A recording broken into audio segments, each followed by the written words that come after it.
So... I mean, honestly, I found someone who's actually worse about modding than Nose is.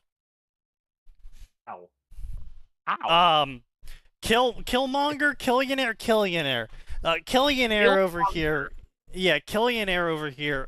He was like telling me about his mods for RimWorld. Oh, that. And how he has over 1,000 mods subscribed to for RimWorld. I don't think I have close to 1,000. Although I don't know if that counts the mods I've made myself. So, I, of course, asked the sensible thing, why in the unholy fuck and how in the unholy fuck do you have over 1,000 mods for RimWorld? Because, like, How does RimWorld even boot up? That is over the course of 24 hours. That's a very good question. The answer is... I feel like playing RimWorld in about 13 hours. I better turn it on now. You know, I might get the hankering for some RimWorld in the next 2 days. Ah, shit, it crashed. No time to restart that timer. That's... Give up those fires. Now, to be fair, until I got the better loading mod, how do you have 400 active mods? That still doesn't make sense. I have like 150. Listen, and that's like pushing the limit. I'm going to go ahead and say this. When Sneaky says you have an excessive number of mods, because here's the thing. I don't count Nose's opinion on this because Nose is one of the people with an excessive mod list. The fuck? I mean, bro. Yes, but I was saying that 1,000 subscribed to is a little fucking excessive. No, what I'm saying is like, you don't have a leg to stand on simply because of the amount of mods. I wasn't even in the fucking conversation. I wasn't saying that it was a bad thing. Now you are in the conversation. Fuck you! I'm saying 1,000 is too much. I know, but I'm saying. Like, you saying, wow, that's a lot of mods, I'm like, okay, whatever. You're already the king of too many mods. Although you have now been dethroned, so if you want that throne back, you got some work to do. I don't think you want that. I don't. Well, that's unfortunate. Anyway, yeah, I have like 150 mods for RimWorld, and that's pretty much touching every aspect of RimWorld. I have extra species, extra genes, extra weapons, a rebalancing of temperature, storage systems, map stuff, world generation, factions, like, resources. Like, I've pretty much got all of the mods that cover every category of RimWorld. I don't know how you hit 400. I'm very confused.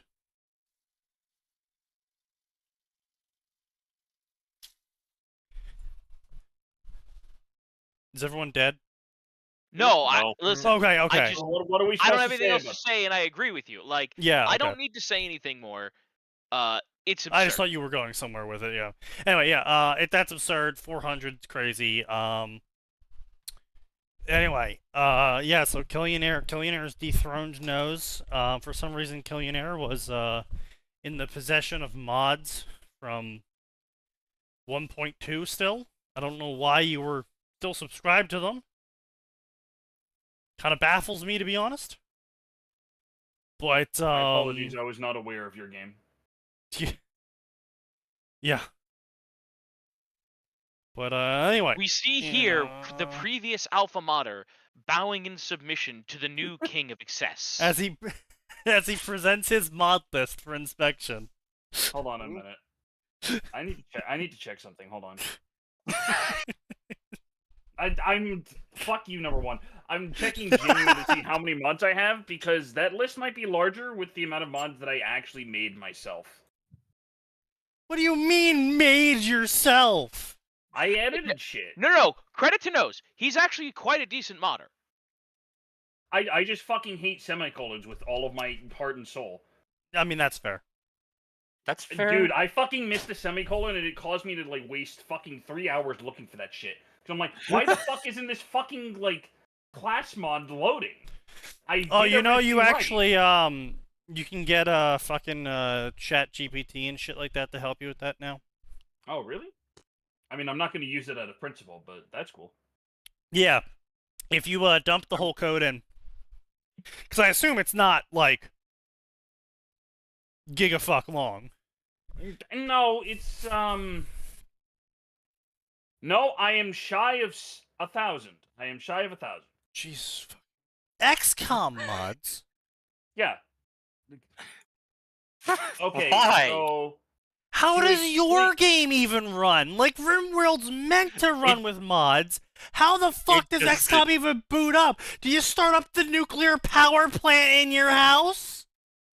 It actually runs decently. Do you got a fucking GPU farm? Just like, alright, you gotta flip the breakers, turning XCOM on! Run them all, you fucking gremlin! I run about like... Fuck!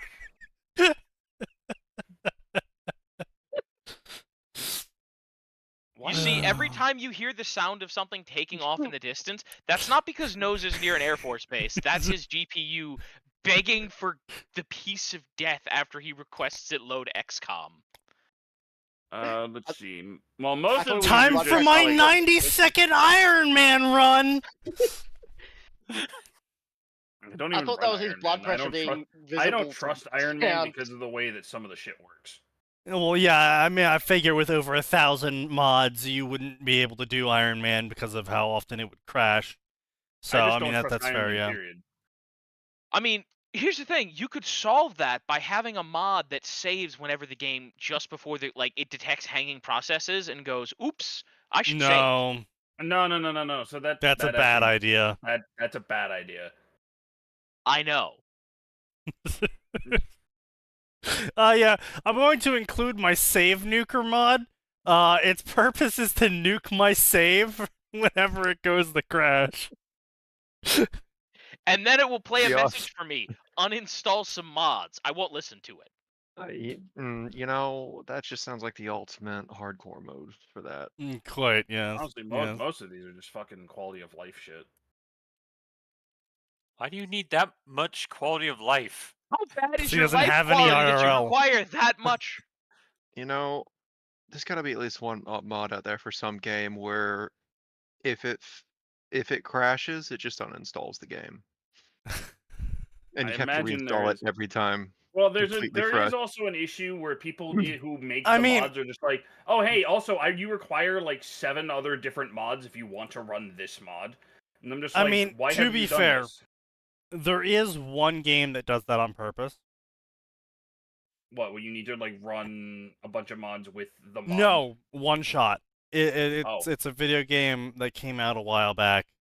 A long while back. Back when I watched Markiplier, so that's about like 2016. One Shot is a game in which you can only have one active save. It saves only when you quit. And you can't go back. Can't reload. You have one shot. And if you lose, the game uninstalls itself. Yep.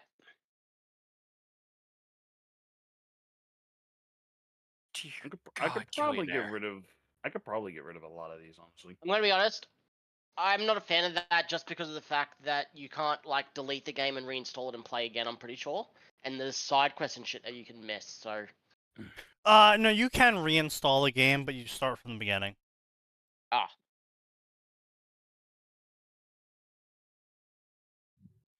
Yeah, no one but pretentious motherfuckers use Combat Evolved. Yeah, no, worst mod in existence. Which one's Combat Evolved? Combat Evolved's the one that changes how bullets work completely in the game to the point where every single gun has been rebalanced to use real ammo, and to fire the gun, you actually have to first get cordite and get gunpowder, and then make it, and then you have to manufacture casings, and then you have to press them all together into a bullet, and then you have to load them into a magazine. By the way, every single step I'm talking about is another job that one of your pawns has to do. Yeah, that sounds about right. And then you have to load them into magazines, and then only your pawns use those magazines. Fuck that. Yeah. It also adds shit like fucking air density and like so much fucking excessive shit. It's insane. And as Killionaire says, because it touches nearly every aspect of the game's code, it breaks every fucking mod in existence. And Combat Evolved fans are so obnoxious that they will spam authors until they add Combat Evolved compatibility functionality to their mods. I see.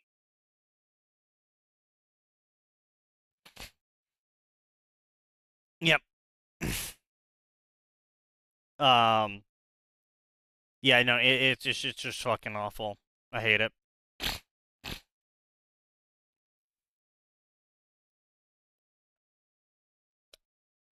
Anyway, gentlemen, are you ready? No. I have That's fair. most of my Ready as we sheet. can be. All right, so let's refresh our sheet tonight, and we'll generate a new card here. All right, fantastic. So, I will say, Someday so far, someone will acquire bingo. I will say so far, I'm playing Kingdom Come Deliverance 2, because turns out the website I bought it from, Green Man Gaming, only allows refunds 7 days after you buy it. Hmm. And They're I bought getting it a 3 bit- months ago. Wait, so So- even if you pre-order, you just miss out on the refund? Yeah, if you pre-order the game, you miss out on the refund. Well, that's Oh. stupid. That's... Yeah, it is what it is. Yeah, but I got That it should be- 30% off. So I was like, you know, Fair enough. but yeah, So I mean, is it not running well, or is it? Oh no, it's actually running like obnoxiously good. Like the most optimized game maybe in years. It does look good as well. Oh, I mean, don't get me wrong, some So of the genuine question, textures why are would terrible. you want to? Like, what's the damage? What's who now? What's the damage? to what? Like, why do you want to return it? Because their lead dev popped off and told me to not play their game. Fuck you mean? Ah, Oh yeah, no, the dev kind of went unhinged against the grifters and all. So these things. basically, No, against what everybody. happened was, well, he went against everyone, even people who were defending him. So what Oh, happened that's was in Kingdom Come 1. So I kickstarted, just to be clear here, I kickstarted Kingdom Come Deliverance 1. Okay. Way back in the day, way back in Oh, 2014. I kickstarted it. Yeah. Okay. Because I really liked the idea of what they were trying to sell as a game. Right. And Kingdom Understandable. Come Deliverance 1 came out, and I got like 300 hours in that game. It was really fun. I played through it multiple times, and I don't really do that with a lot of games. Hmm. Okay, fair enough. The DLCs were enjoyable. They could have been better. They could have been bigger. But They weren't bad. they weren't bad. I had fun doing them. Yeah, so but the first game was made under Kickstarter funds. They were bought by Embracer Group between the release of the first game and the development of the second game. And Embracer Group typically is fairly hands-off.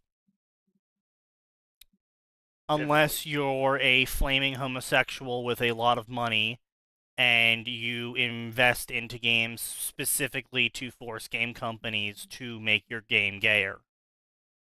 Okay. Yeah, that post. And I say this because the guy actually came out and said, hey, I'm one of the big investors in Embracer Group and this game specifically. Here's my credentials. You can look me up. I specifically told them to add gay sex scenes to this game because I want games to be more gay. Yuck. Yeah, I saw those posts. I see. The issue with this is taking place in 1400s Bohemia, Eastern Europe, and the main character is historically a straight guy. I say historically because he's an actual person from history. Don't Who was worry, straight. they'll retcon that. I did not realize he was actually based on history. I thought it was just some. All of the main characters are actual people. Oh, I did not know that. Yeah, all of the main characters are actual people. Yeah. All I knew is Kingdom Hearts was like a medieval game set based on actual historical areas. I did not know. Yeah, no, they literally straight up just had a historian on the team being like, okay, so for this church, back in the 1400s, these events happened at the church, so we could just like fudge the dates a little bit and have, like a quest that talks about this event and a quest that talks about this event. So they fudged dates a little bit. Yeah, but all of the characters are real. The events that quests are about generally are real, like obviously not 1-to-1. Obviously. Right. Yeah, no, that's a given. Generally Some speaking, of the characters died in real life before the events of the game, but they were a known entity, so they decided to use that character anyway in place of making a new one. They took some liberal, or is it, I guess, liberal approaches to. Okay, so they've liberal taken approaches, some liberties with That's it. history in the past. Important to know. But it was But they are generally consistent in terms of historical representation. Right. Which is why there wasn't any black people or Asians or Mexicans in the game, because it's taking place in 1400s Czechoslovakia. Yes, not a lot of those around. Not a lot of those people there, yeah. And you have multiple straight relationships occur in the first game. In the second one, you also can have some straight relationships occur, except also you can try extremely hard. Like, you have to do like 5 different speech checks with this character to get them to be butt buddies with you. Okay, I'm going to go out on a limb. I don't care about that, because it's not like it's something you have to do. No, it's not. It's absolutely optional. But it is just like, now I understand being annoyed that the character who is previously straight, because I want to be clear, I had the same issue with Caden Alenko suddenly hitting on male Shep in well, it's not only that. Previously, obviously this company was attacked for their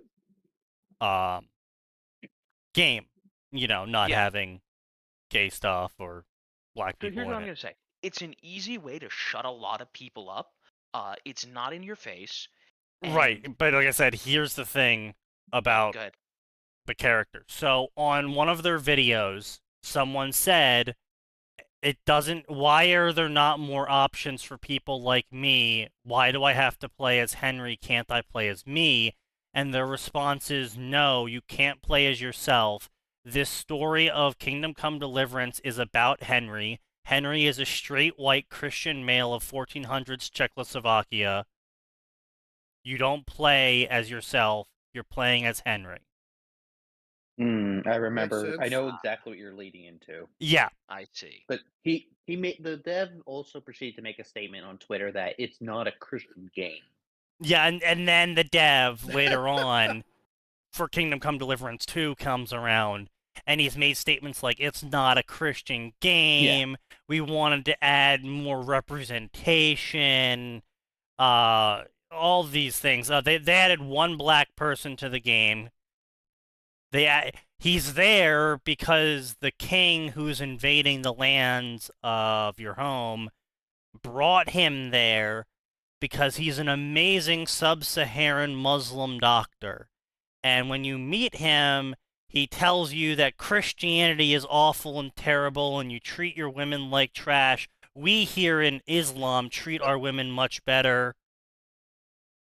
Well, I mean, yes, At that the character time, would yes. say no, hang on. No, not at the time. Not even Never. remotely. Let me No, no, no. finish. Never. Let me finish. Go ahead. At the time, that kind of character would say something like that.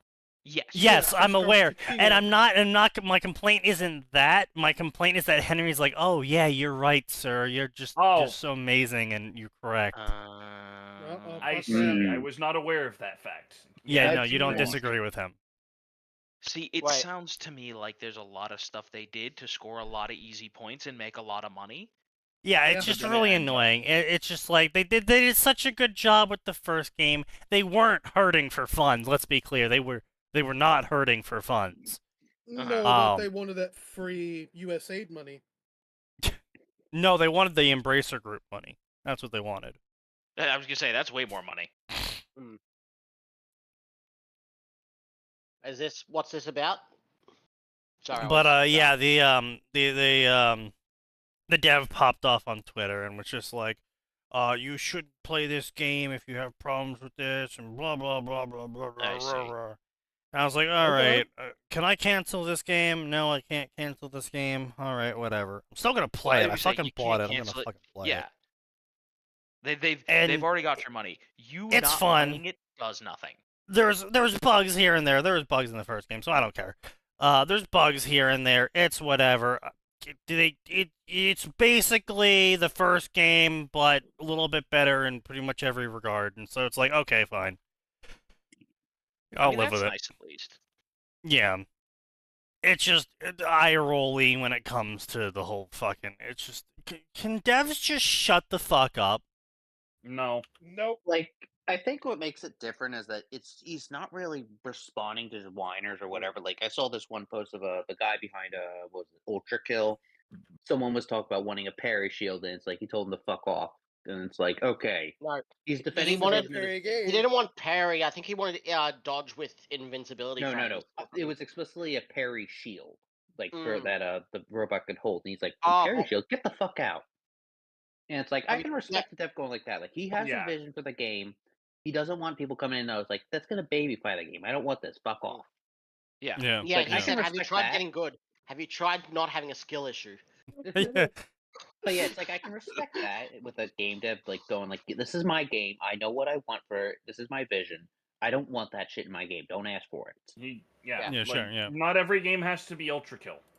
Yeah, So, I know, well, but what- I'm just saying. Just What's for the drama in principle, Kingdom the dev- Come Deliverance 2, except for dev the gay sticking by sex his scene when decision we what were he wants. Already talked about it. Yeah, we Ah. already covered the I whole was thing. away. TLDR. I was away. You I can was have a gay Yeah, option we if you try try already super talked hard. about everything. It's like I can respect the dev I- sticking to his vision, but with this, he's just kind of like spurting out with like a random attack. It's like it doesn't look good. Yeah, it's It like doesn't even really- fucking like Rev says Desu, say what you will about the guy, but he went out and was like, guys, calm the fuck down. It's one scene, it's one character, it's not that big of a deal. You have to put a lot of effort into it, blah blah blah blah. And the fucking dev comes out swinging like, fuck you, Rev says Desu, you're a grifter piece of shit. You're just trying to get clicks. And he's like, I'm defending you. Moron. Yeah, it's yes. like if Dev his should shut title and up. shit was clickbaity, like that's a given. He's kind of like a drama tuber. He Well, of covers the course drama his and shit. title's fucking clickbaity. It's Yeah, like I know. back in the day you could shit on people for that, but these days if you don't make your title the most clickbait Again. shit in existence, Yeah. you don't get clicks, period. Oh, Yep. I know. I'm not shitting on him for that. I'm just saying, like, yeah, it's totally clickbaity, but the dev was taking his post kind of exaggerated serious. It's like you're looking Well, at. his no, post, what the you have- dev you have- was doing was he looked at the thumbnail and he looked at the fucking name of the video and just assumed what the video was Yeah, about, That's what I mean. and then That's shit what I all mean. over the guy for it. It's just like, Yeah. That's kind of what I mean. It's I'm like, gonna be honest. You clearly I- didn't watch the video or whatever, and it's like he's jumping to conclusions, jumping to pick a fight or Should whatever. have just made a video that says Kingdom Come Deliverance 2 is going to be a great game, and then the first thing you say when the video starts is this dev sucks massive dick. It's going to suck. And then watch as the dev says, "Oh, this is great. This guy knows." Yeah, what he's right. talking about." Yeah, exactly. Yeah. I'm gonna be honest. Kingdom Come Deliverance 2, I wouldn't have cared if it was a different protagonist, but the fact that it's the same one from the first game, Yeah, who's exactly. explicitly straight, like, Yeah. if it was a different protagonist, I wouldn't have cared. I'll just be like, "Yeah, cool. There's an option, Like, but I'm not gonna go for it." The straight pairing between these two is so massive. Between Henry and Teresa.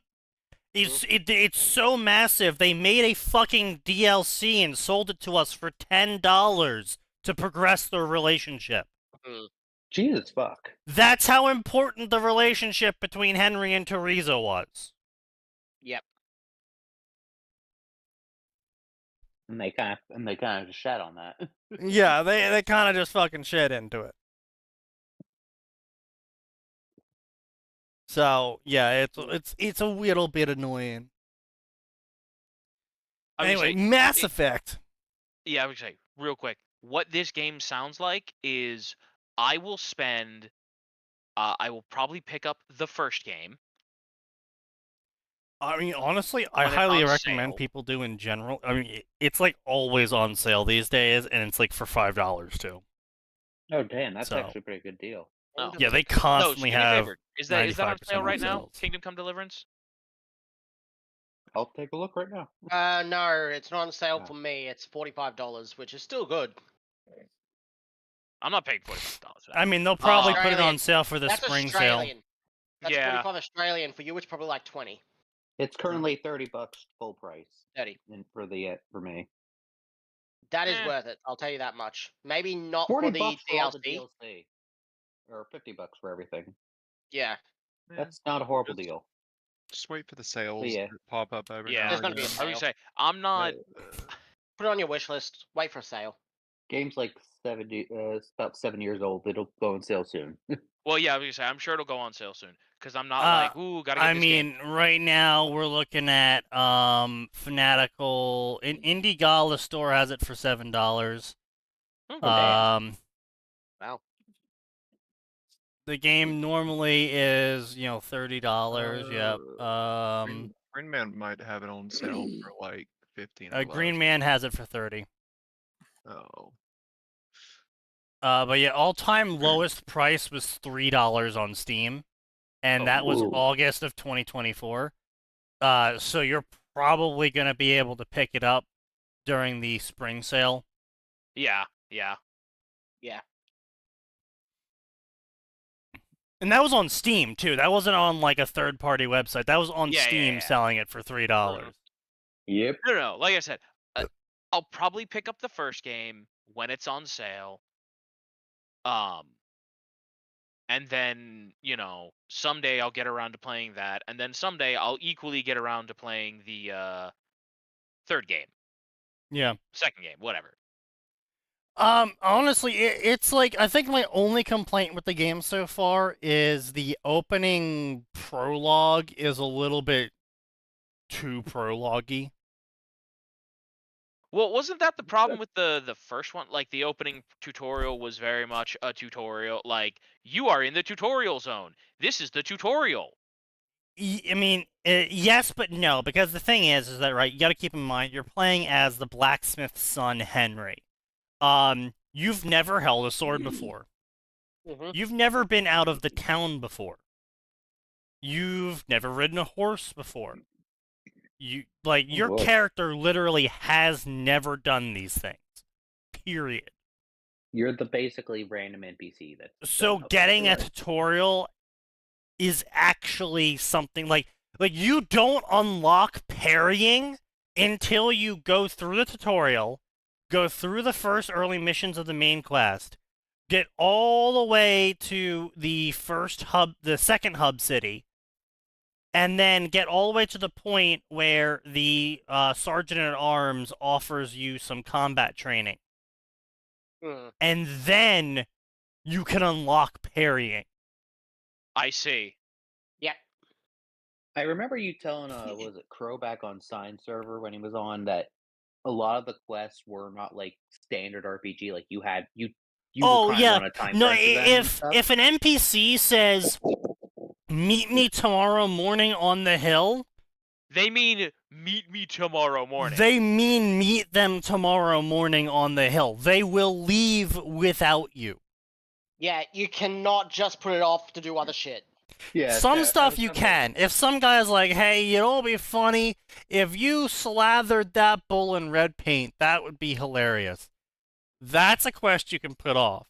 But if the NPC straight up says, hey, you know, we have to be ready by the end of the week to do this.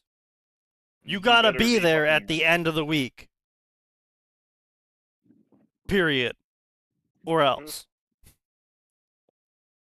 And the game's usually pretty blatant about it most of the time. You have to use. So this is what pissed a lot of people off is you need to use context clues sometimes.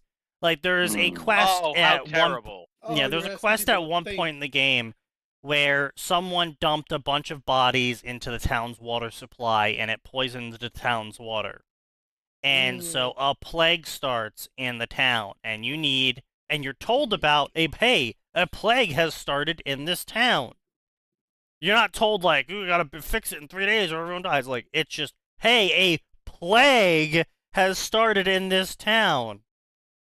If you don't show up to the town to help out, the plague runs its course and the town fucking dies. Oh shit. Damn. Right. It's a plague. Of course that happens. Yeah, so if Yeah, you but, don't like, get the it's- cure, then they die. And if you don't show up, like, plague, kind of important. If you use the context clues of kind of fucking important illness has hit the town,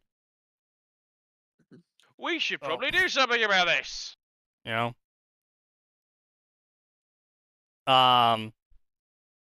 Or, if an NPC, like, the NPC won't directly say, oh, you gotta get to her in 3 days.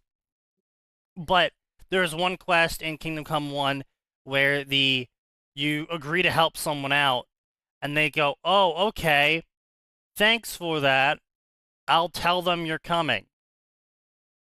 And if you don't show up within, I think, 48 hours, and then you show up later, the person's just like, what the fuck are you doing here, you piece of shit? You promised help and you didn't show up. Oh, Because, you promised to help and you didn't. yeah. That didn't mean some vague time in the future. They kind of meant now.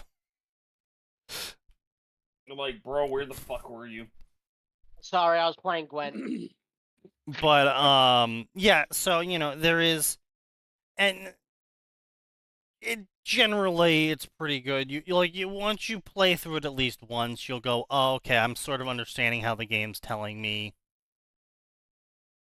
that this is time-based. Yeah. Oh, they said these magic words. I should probably go do the thing. Yeah. Yes. But, yeah, so anyway, the game goes really cheap. All the DLCs are generally fun.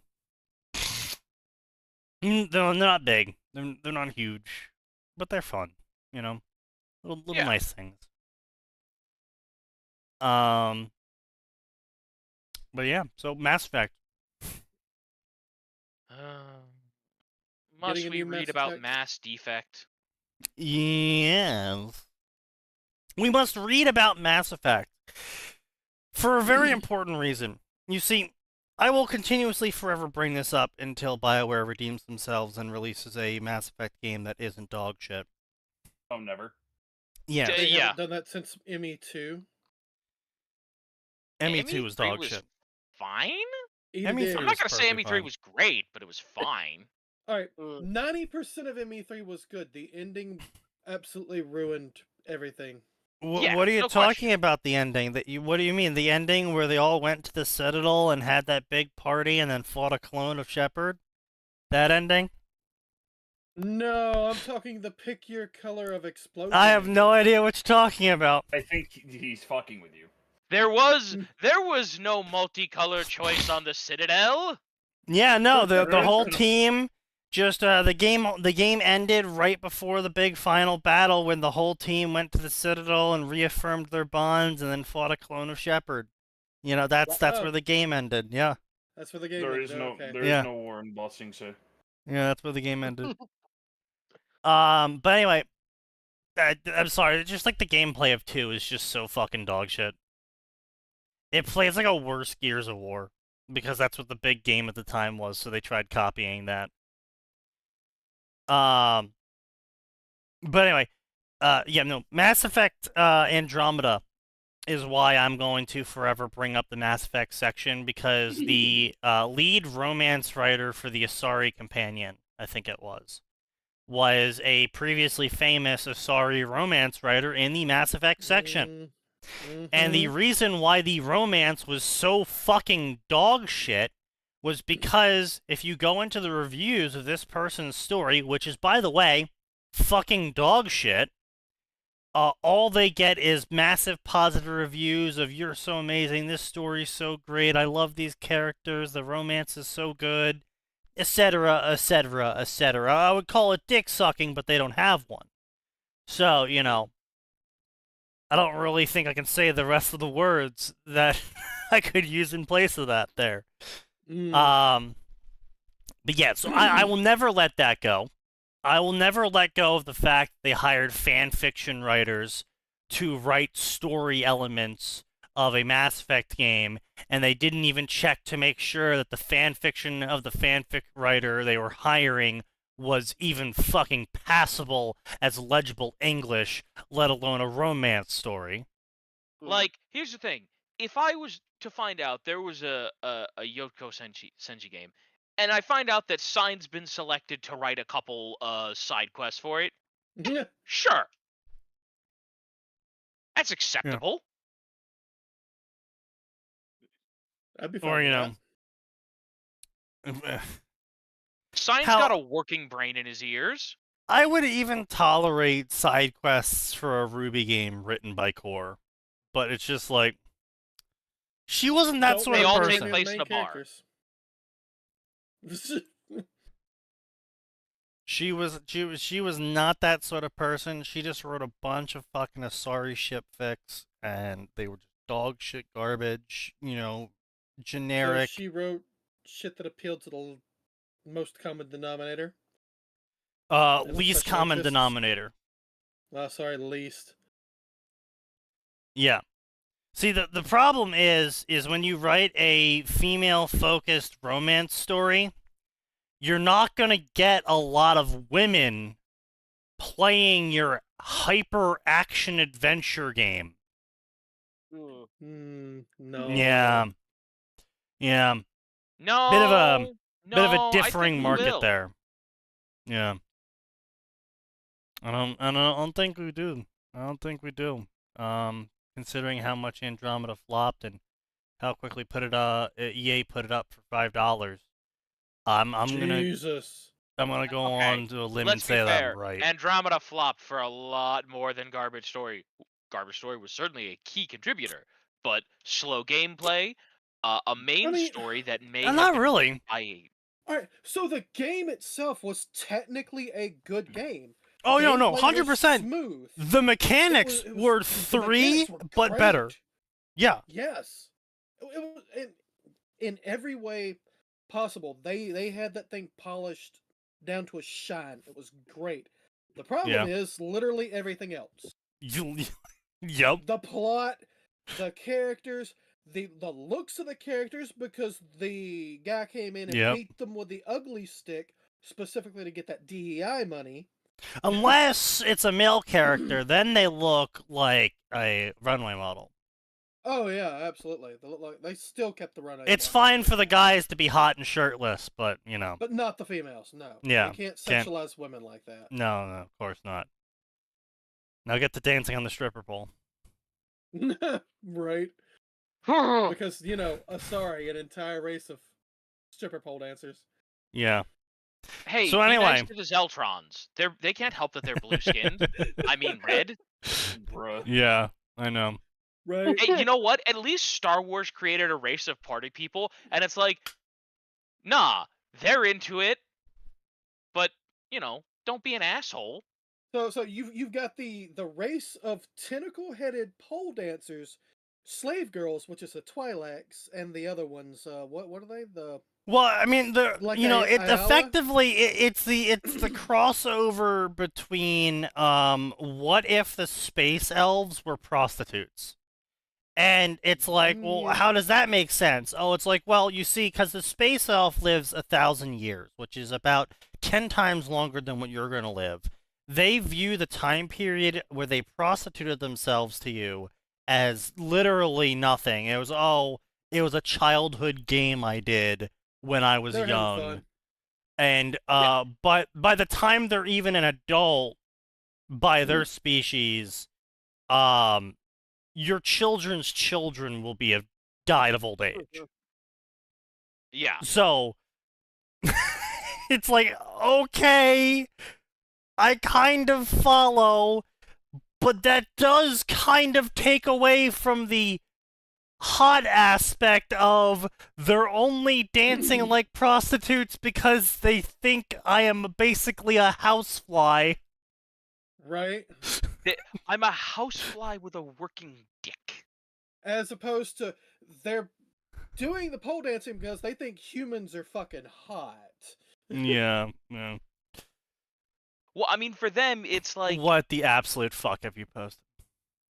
Okay. But yeah, so it's just Mass Effect has got some questionable choices. I like the Krogan though. Krogan are funny. Krogan. Anyway, so Phoenix posted some absolute methed out shit. What the fuck did you post? Mad-Eye Moody was actually himself during year 4, but when a parent looks too deeply into why a Dada teacher was teaching year 1 students the unforgivables, he concocts a scheme where a random Death Eater had taken his identity. Yep, that sounds like something Moody would do. That Yeah. actually sounds great.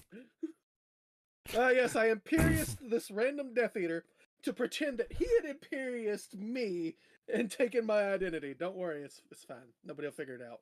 Barty Crouch Jr. Moody? loves torture, but during Harry's 4th year, he realizes he also enjoys teaching, so he makes a deal with Dumbledore to return the next year, and the Headmaster agrees, but with stipulations. One of those being he has to take on the identity of a Ministry busybody who has become a rising star, who is also moving against Dumbledore in the school, just like he did for Moody, and he continued teaching Dada and have some leeway. Hell, if a Ministry magic goon is the one inflicting the pan students, that gives them quite a bad image when Dumbledore can use. After all he has to do is kidnap, like, Dolores or some shit. He was pretty sure the last name had Bridge in it. Yeah, it You're could the be best. funny. Just You like know, the it best. could yeah. I think a crack story in where Moody is constantly actually a fucking goblin and just doing shit. And then the reason why he ends up getting this legendary status as a Death Eater Dark Arts fighter is because he keeps making up these stories, these like super complex, complicated stories about why whatever happened, and how he like had to fight off 20 Death Eaters at the same time when they ambushed him, and that's why the house caught on fire. The reality is, he just set the house on fire within a minute while they were sleeping. No, there was no Death Eaters involved at all. Period. The reality is he was fucking around with the fucking Inferno spell or whatever the fuck it's called, and it just caught his house on fire. That's what I'm saying. None of the events he concocts are real or have any relation to what actually happened, but he just eventually, because obviously A, wizards lack common sense, and B, it was a really cool story, so it must have happened. Wizards, no sense of right or wrong. See, the Aura who has to come and look at his shit gets overtime pay. Well, Yeah. he's the aura that looks at his own shit. Like, don't you He understand? reviews his He own reviewed his own Exactly. case and found it He legitimate. found nothing. Yes, found nothing wrong with it.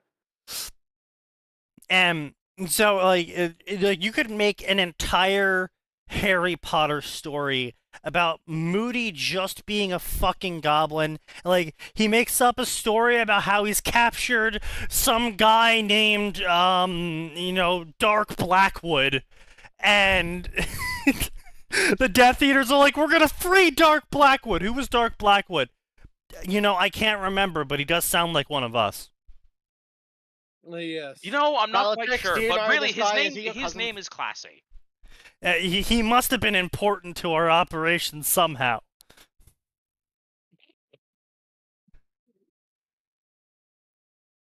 Bro alone is the Goblin Rebellion. Yeah, he's actually just 13 goblins in a trench coat. Jesus. Somehow Moody's around during Hogwarts Legacy and is actually the entire Goblin Rebellion. But yeah, no, 100%. I would enjoy a cracky story in which Moody is just a total goblin of doing really silly shit, coming up with the most ridiculous bullshit stories possible, and it's somehow working. Why did you teach the students? Well, you see, actually, what happened is a Death Eater that everyone thought was dead wasn't dead. And he was actually kept in a coma by his father, who killed his mother and then transformed her body into his body, so everyone thought he died. And then he broke out of the coma and captured his dad, and then captured me when I went to go check on my trash cans, and he's been impersonating me this whole year. So what you're saying is all of these treasures that he gathered aren't yours, so I'll be taking those. Never mind. Alistair Moody, ladies and gentlemen. Paragon of Justice and Rounds. Indeed, indeed.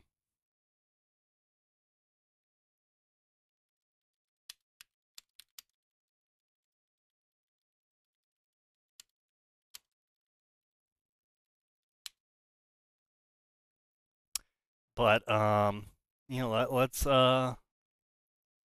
Moody channeling his inner Sid. True. Alright, let's see what this hellscape has for us. A Beautiful Mind V2! Why does that sound familiar? Oh no! Wait, is this Mass Effect? Yes. That's why that I thought sounds we rolled familiar. Warhammer. Nope, we rolled Mass Effect. Oh. Danny Pride is a genius, of course, spelt, Danny is spelt with an I, and Pride is spelt with a W. Yeah. Well, excuse you? Sorry, no, it is Y. Y, yeah. Don't worry, I've been drinking. Okay. A polymath and a helpless clutch of social interaction. Trauma and insecurity holds her back, but Anderson figures that even an oddball like her can fit on the Normandy.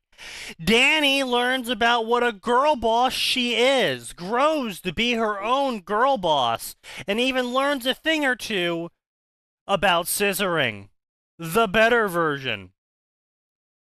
I'm just kidding, she's not scissoring, she's taking the spiky dick. Huh? What?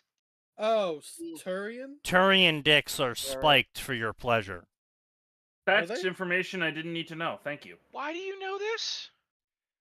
Because it's a moment in Mass Effect 3 when you romance Garrus, where Garrus says, "Are you sure?"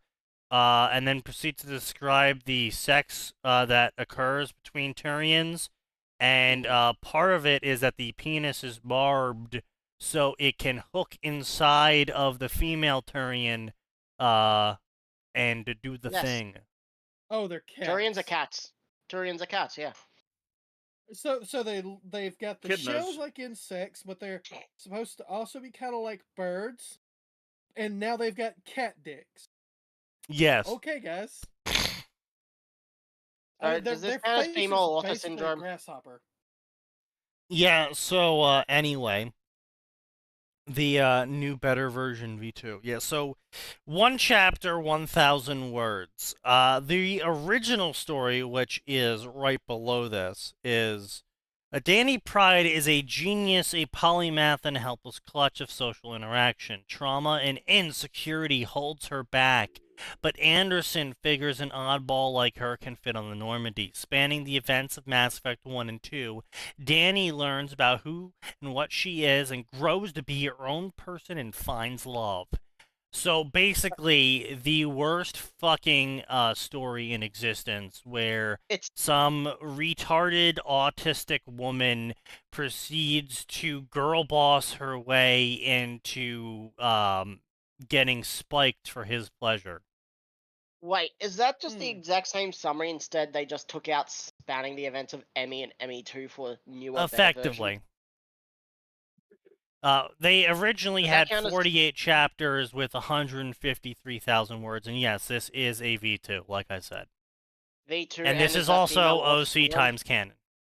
OC Is times it canon? female author syndrome? That Yes.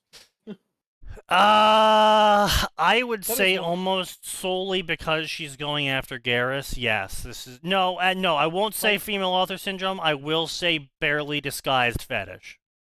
I got No, that one. no. I don't have female. Don't you know Garrus is the female author choice? That's why it's fetish. Damn it. No, but Garrus isn't a villain. It would be female author syndrome if she went after Saren. That sound cut off? Makes sense, yeah. What's the age gap between Turians and humans again? They're basically the same age. I would say okay. Turians are pretty standard life. Anyway, no, sound did not cut off sign.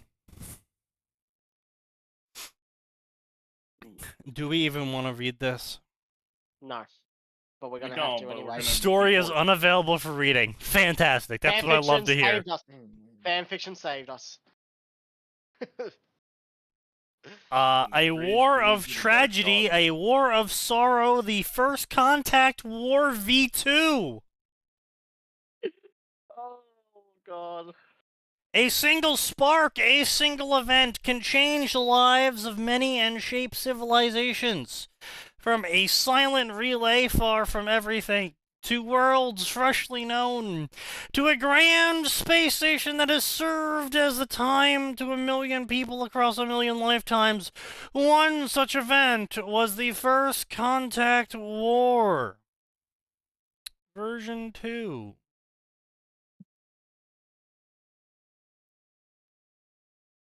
Now, this is listed as general sci-fi nonsense, so I'm going to assume this is going to be sci-fi nonsense. Let's see what the reviews look like. The Alliance attacked unprovoked twice in a row. If talking is anything, it's a military woman. She assumed talking was out of the question.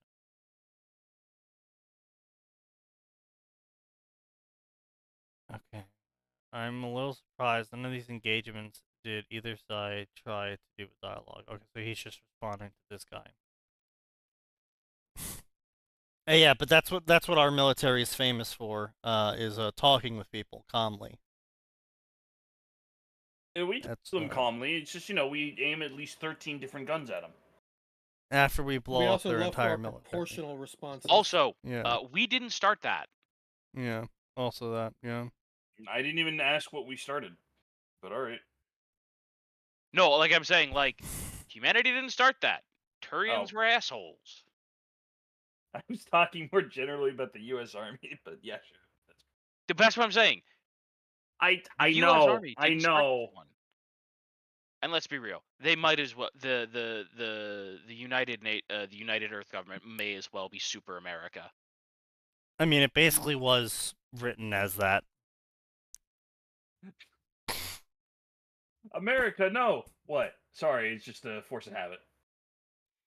I stare at the display sitting in the center of Marathon's bridge, awed by the relay knows, it's the shown by Marathon. it. You shut up. An object that is older than any human civilization to even exist, yet Get on my is head, get on my head, more get on my head. advanced than anything we have ever built and still in operation. These grand objects and vast ruins spread across the stars that still remind me of humanity's small place in the universe and how far we could go. I am violently pulled from my thoughts, only moments before the relay is meant to be activated, and the Task Force Sagittarius is meant to travel through it. One of the Marathon officers shouting, "Unscheduled vessel leaving FTL does not match any known design." Task Force is replaced with an image of an odd ship, two wings, sharp, almost avian silhouette. I can see what seems to be a broadside gun along its port and starboard sides, along a pair of holes in its bow, a warship, then. The author puts in single quotation marks as a thought mid-narrative. I hesitate a moment before I bark out, "Report." The author, once again, puts unsolicited in the middle of narrative without proper punctuation. Hoping none of my fear passes into my voice. At the same time, I look towards not the censor officer who would answer my call, but my first officer, a first lieutenant named Stephen Hackett, who is not only a brilliant man, but a military one to the core, unlike me, who joined the Navy. Curious. Not as a soldier, but as an explorer, transferring from the ESA, Explorer Systems Alliance, question mark, maybe? So that I could travel the stars and not to fight. Well, that's tough shit there, buddy. Boy, have I got bad news for you. I only joined the Marines so I could see the world. I didn't know I had to shoot people. Well, you're seeing it now. Join the Marines, they said. See the world, they said. Navy plus chair force equals not real military. I can see it, to be honest. I mean, you know. Yeah. Okay. Also, I just realized that his last name is Hackett, which could be a reference to his opinions and the developers' opinions on such people, calling him a hack.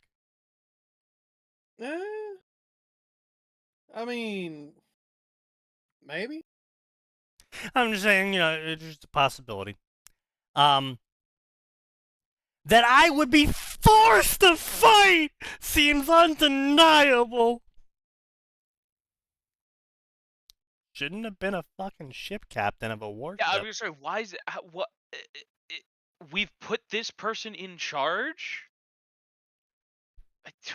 Yeah, bro's literally about to start crying because he's fucking gonna enter a battle, and all he wanted to do was search the stars. Yeah, sure, cool, brother, but That's cool. Pick up a rifle. You don't understand. I thought I was gonna be. I thought it was going to be seeing the world and everything. Pick up the fucking rifle.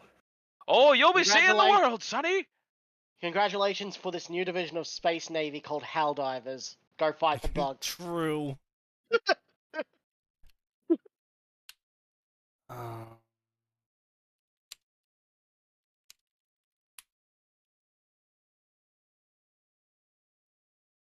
Okay, let's see here.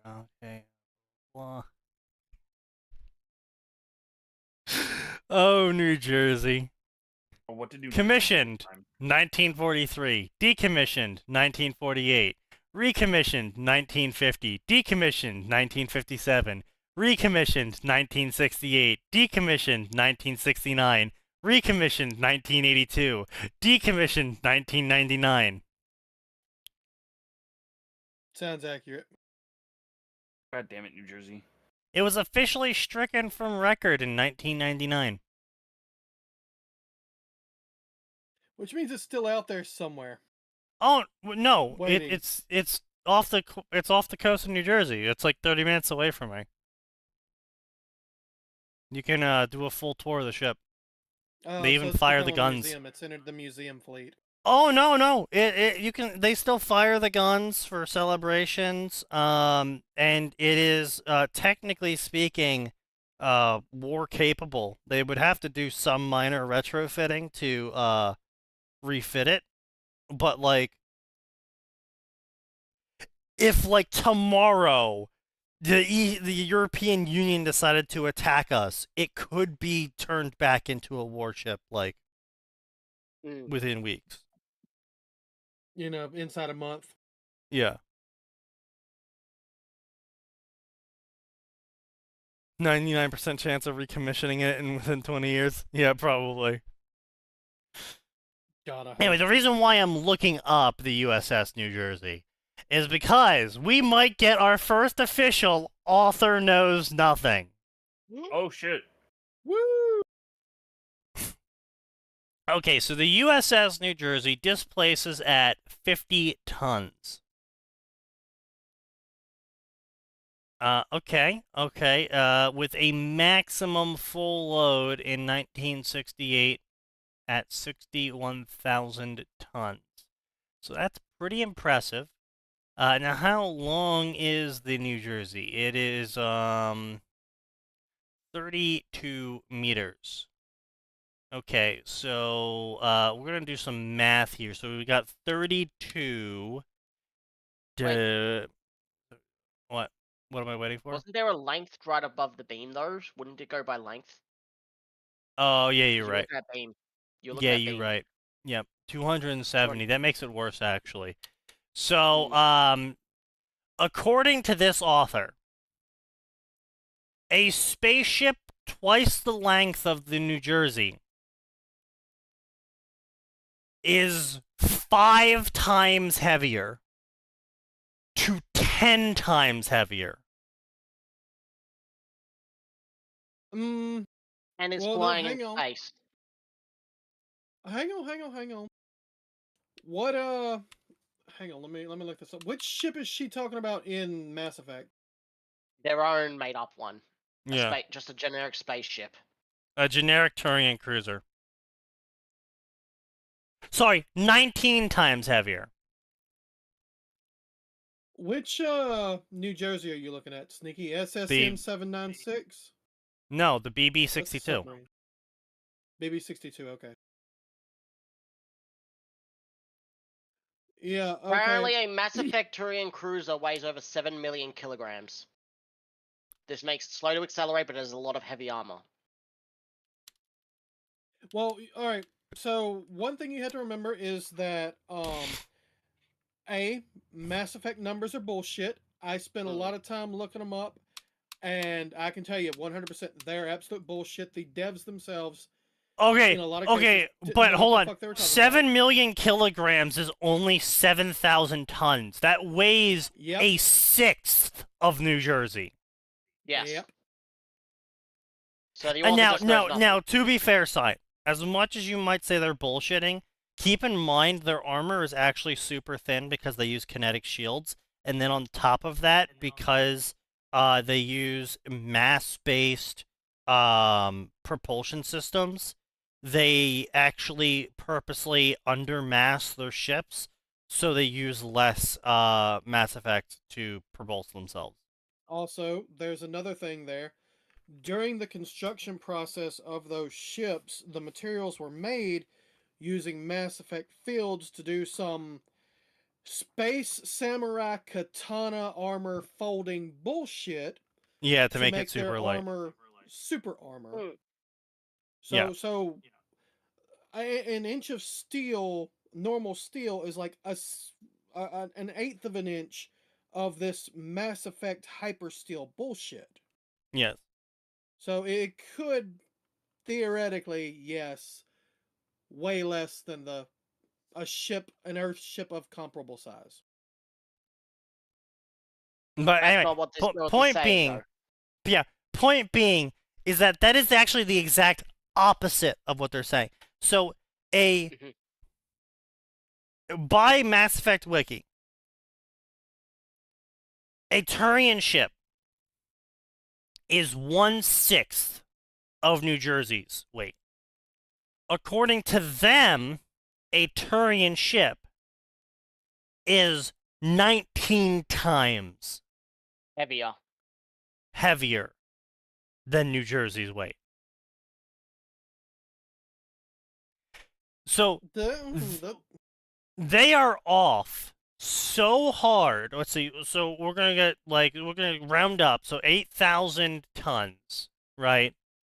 Goes into 1 million.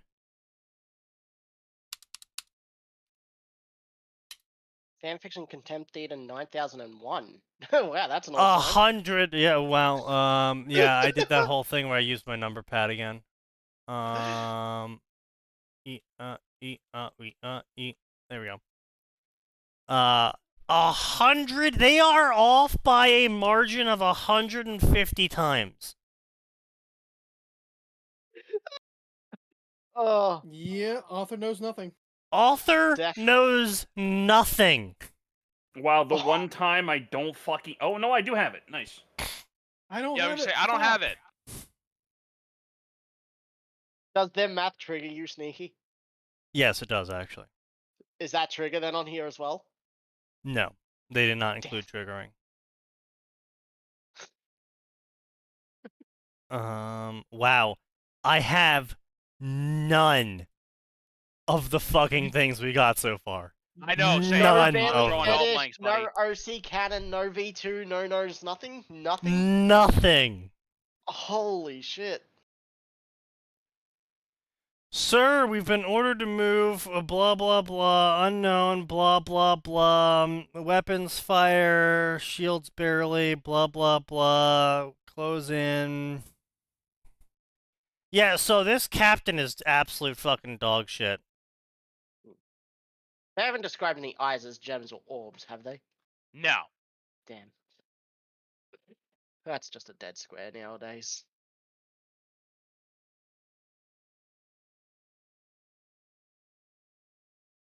Yeah, okay, so they also have dog shit grammar because they don't know how to write dialogue, period.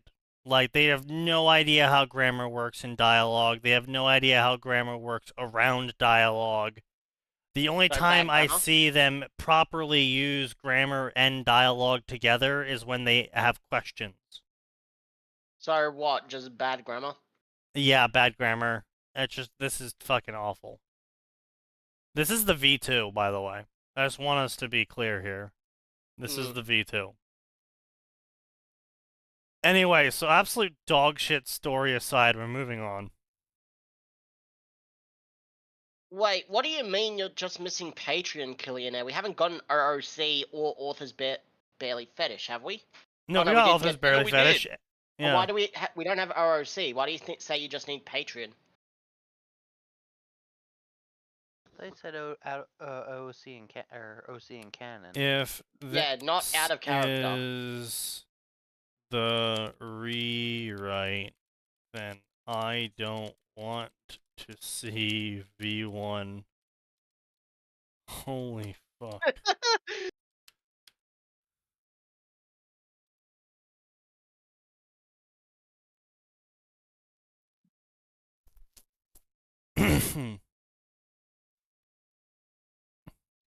Rakana. This is story about Rakana, before and after its desolation, a world which communities struggled to meet pressure required for power and sovereignty. The deaths that followed and sometimes bled into lives, stories, and eventual self-immolation of the planet. Huh? You what, mate? Crandall? Ortanis Fort? Morrissey D? This is just someone's OC dog shit.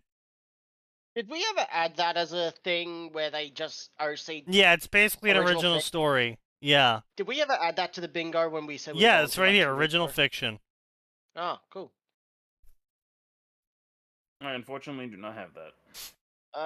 Bro literally just posted an original story and was like, yeah, guys, this is Mass Effect. Not a single favorite. Bro has 21 chapters, 107,000 words, 0 favorites, 0 follows, 3 reviews. Completed story. Published. What section? January 28th. The only reviews this guy has is bots. What section is this? Mass Effect. Okay. So not heavily trafficked. No, it's not heavily trafficked, but, you know, trafficked enough. God, we could put bot reviews as bingo, but it'd just be a middle one like drinking. Yeah. Buried Beneath. This is telling of Mass Effect from Pav of my OC. Vex, hitman from Omega, finds herself girl bossing in a life-threatening adventure when she girl bosses too close to the sun with Miranda, who she's gonna scissor. Isn't that just a rip-off of Dark with Shiro's super agent story from his Guild of Gamers? That's the exact same premise except it's male. Yes. So yeah. Him off. Yeah, pretty much, yeah. Yeah, no, this is just straight up, OC Dark times with canon. Shiro, which we already have. Do I have that? No. We already had OC times canon with the Garrus I know. one. Just another, well, I considered that not OC times canon because it fulfilled the author's barely contained fetish. Ah.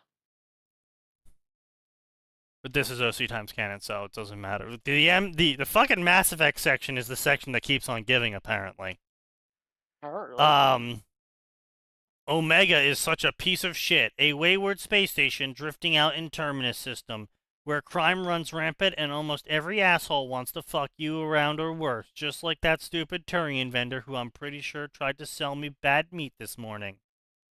Let's not forget that at the helm of this whole fucked up kingdom is the queen herself, Arya T'Loak. Don't get me wrong, I like Arya, especially when she pays me, but since she requested me, someone must have royally pissed her off. Adjusting the strap of my bag and emerging onto the main street, I girl-bossed all over the place. No, I'm just kidding. They didn't write that. Basically, they wrote that, though. We don't need you to add commentary for us to know this story is shit, Sneaky. Yeah, I know. But I am, anyway. Yeah, we can say, really, he's not really changing the substance of it. The buildings are bathed in reds and browns, giving the station a rusty old look. Afterlife is a block ahead, its crimson glow casting neon aura over a bustling crowd. As I approach the entrance, I pass a long line of people waiting to enter. Ignoring the protests of those in the queue, I stride past them with a nod to the Elcor bouncer. The door closes between us, cutting off the complaints, as I find myself in a dimly lit corridor leading to the heart of Afterlife. Oranges, yellows, pinks, all lead to yet another sign displaying the club name. From the door, there's a muted sound of trashy music and the faint smell of many, many mistakes.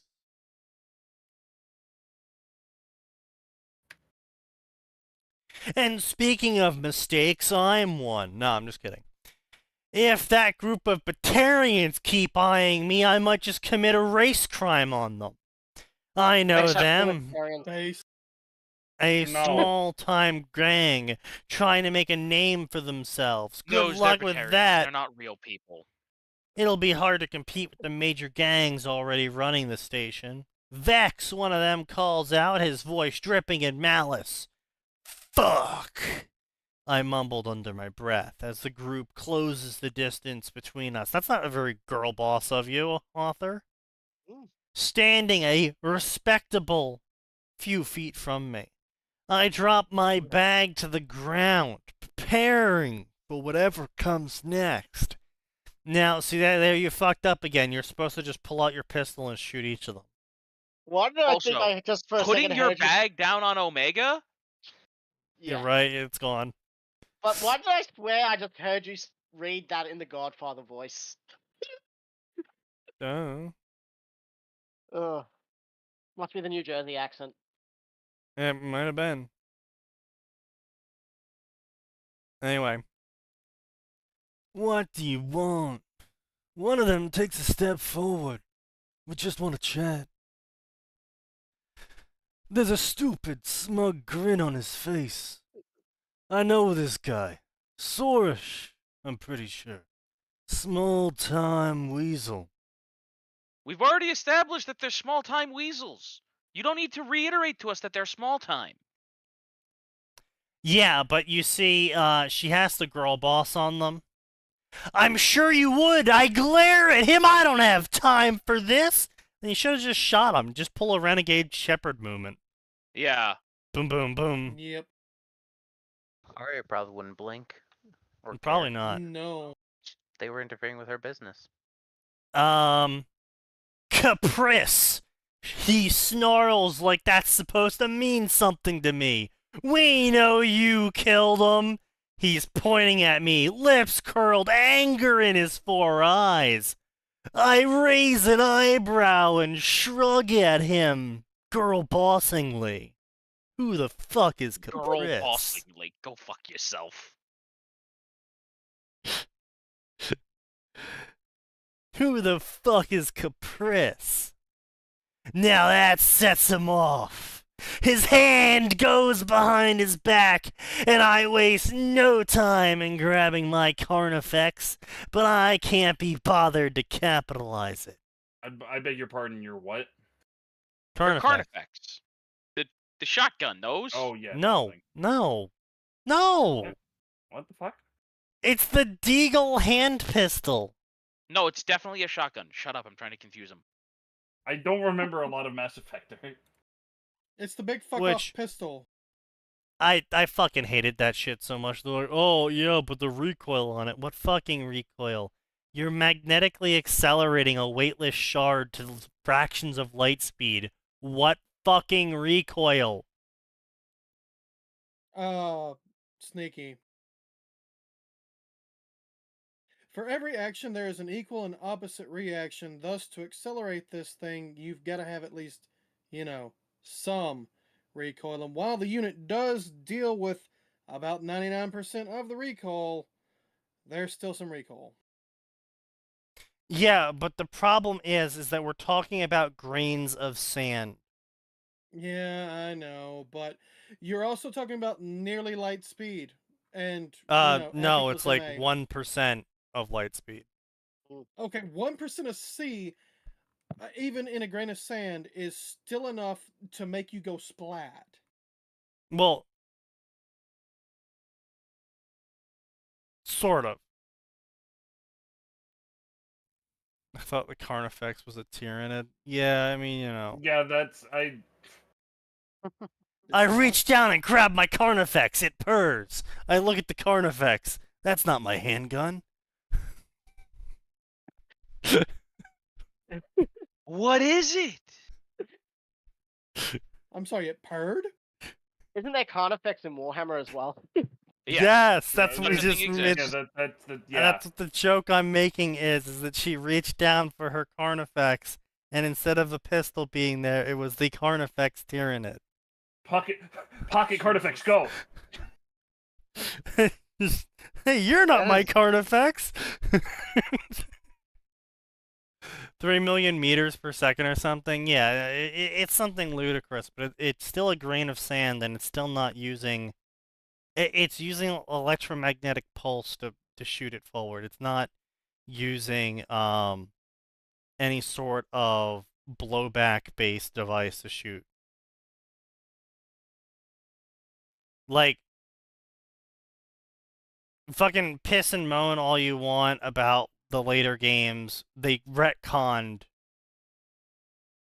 the entire gun system in Mass Effect because they wanted to add an ammo system so they could make you pay for bullets. Yes. Not even joking. That's cringe. Yeah, in Mass Effect 1 they used an overheat system, and there was basically no recoil on the weapon because they were No, there was Not really. Not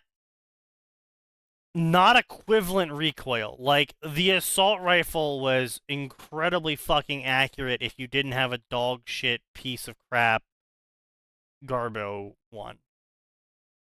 Like, even without frictionless material upgrade and the coolant upgrade on the Spectre assault rifle, the Spectre assault rifle was fucking insanely accurate still. Yeah. Even on full auto. And that's not even the Spectre level 10. That's just the Spectre rifle. Like, yes, was the recoil. Yes, but not like the recoil in the later games. Not like the ammo system, which is also suspect because they introduced a fucking ammo system to guns that didn't use ammo previously for no reason at all whatsoever. And the ammo system was completely disproportionate as well, because firing a shotgun 3 times overheated your coolant, firing a sniper rifle 1 time overheated your coolant, but a sniper rifle had the same amount of ammo as a shotgun in the later games. Yep. So either the sniper rifle got 3 times more efficient, or the shotgun got 3 times worse. Why not both? It's like and then it's like, oh, you know, this SMG, which fires the same size grain of sand as the pistol, you know, it's got a clip of 30, and the pistol has a clip of 5. That don't make no sense. Because fuck you. Yeah, like, it's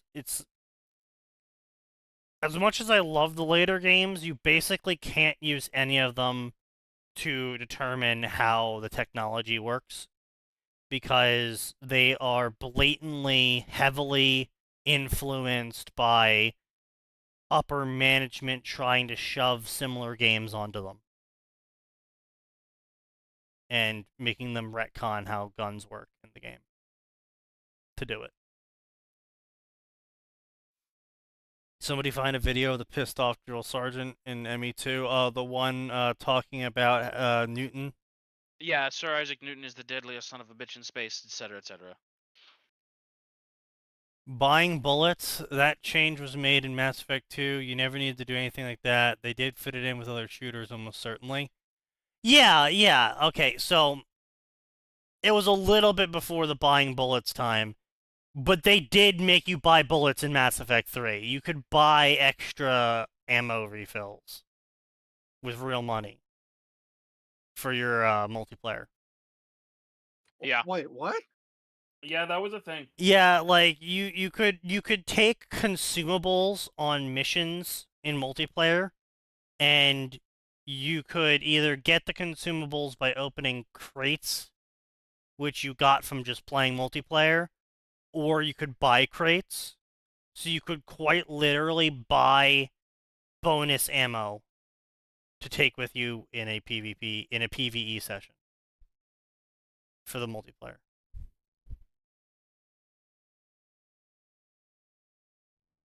Yeah. So yeah, they didn't make you buy ammo in 2, but like I said earlier, that they blatantly copied Gears of War.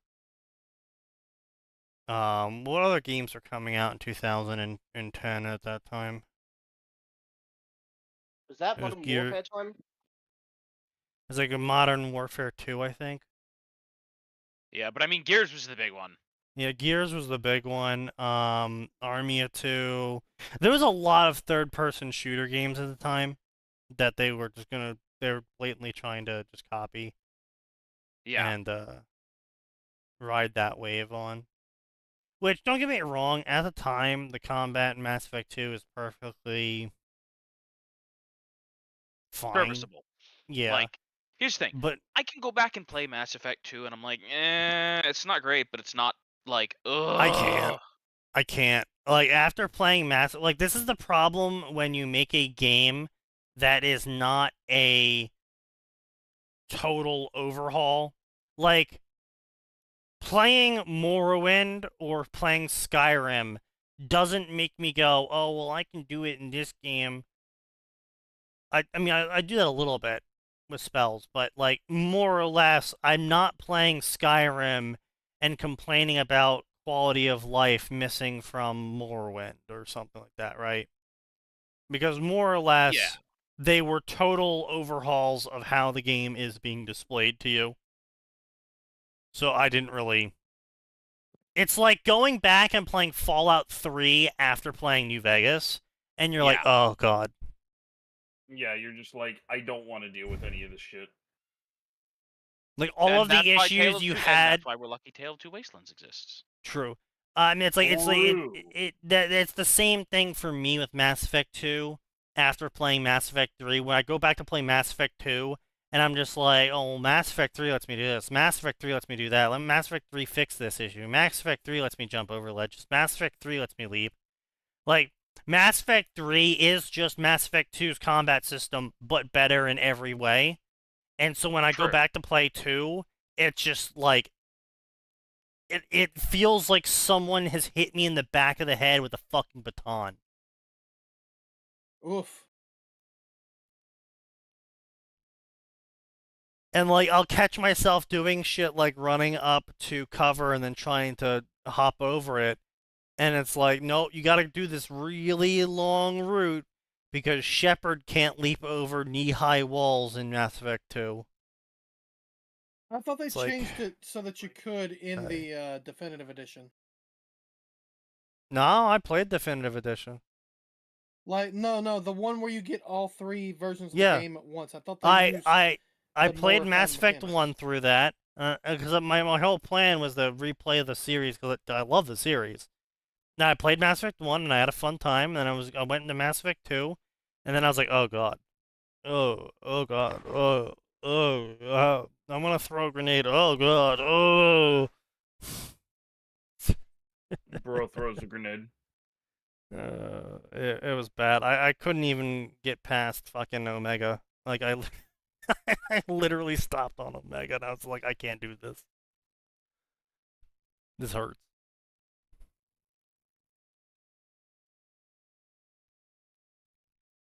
Anyway, so, let's see what we got here. Aiming at him mere seconds before he does the same. Aiming at him. Wait, so is he holding himself at gunpoint?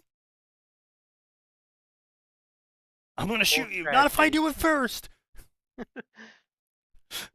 Classic tactic. Pays off. Yeah, classic tactic.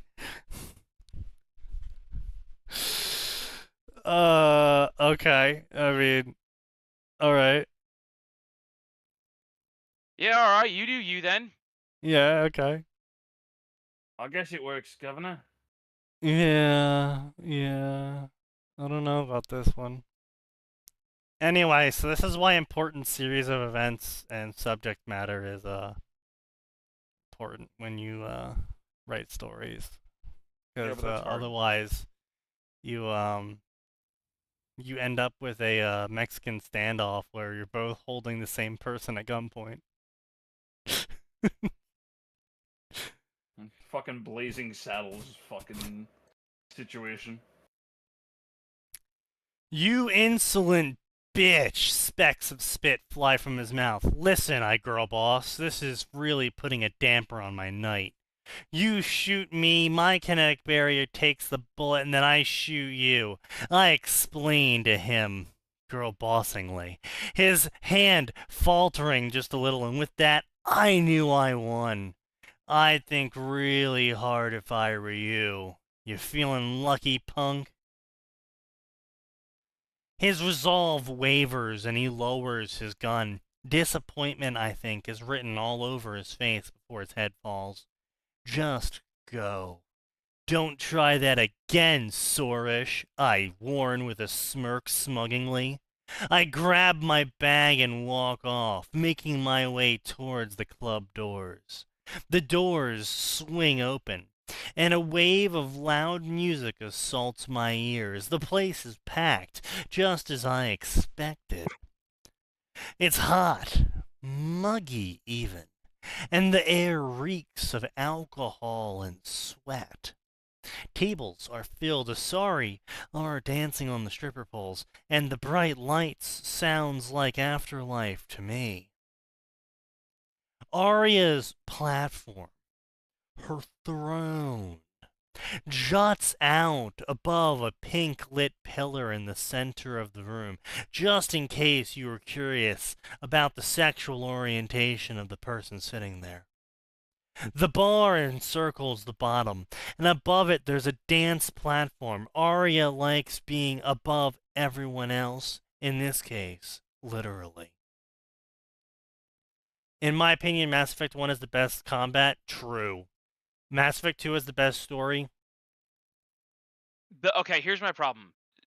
The skills were pretty Okay. Gunplay. No, he Mass gets into Effect that. No, he 2. gets into that. Mass Okay, Effect 3 has the best powers. And the most interesting gun variety. True. That is true. You do have a reason to play each of them. I don't feel like the story is compelling enough for me to replay 2. There was... Doesn't 2 have one of the best romances, though, comparatively? Well, I mean, it's the first place it's the first place you get to romance Tally, therefore making it the best game. That's what I was thinking of. I'm really on the fence about 2. In terms of story, it's way more streamlined than 1. I will absolutely not argue that at all. Way more streamlined than 1. And in the end, it really only beats out 3 in terms of story, simply because of how 3's... I would say the last third of 3 really dropped the ball. And that's the only reason why 2 beats 3 in terms of story. Yeah. I'm just really, like, there is... And I'm sorry, but, like, bad mechanics... I'm not playing games for story. If I played games for story, I would play walk-alongs and, Adventure Quest and shit like that, right? All those games where you just walk from one spot to another and you have stories. You mean a walking sim? I wouldn't really call Outlast a walking sim, but it basically is. Walking sim with horror. Well, no. No. Yeah. I mean... You don't have a gun. You can never fight back.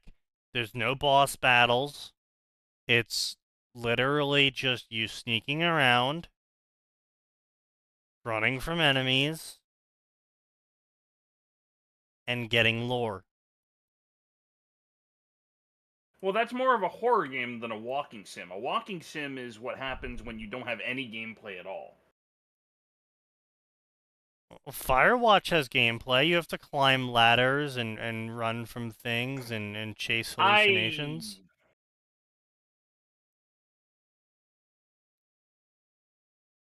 I don't know if I'd call that gameplay, because all you're really doing, you're not being threatened.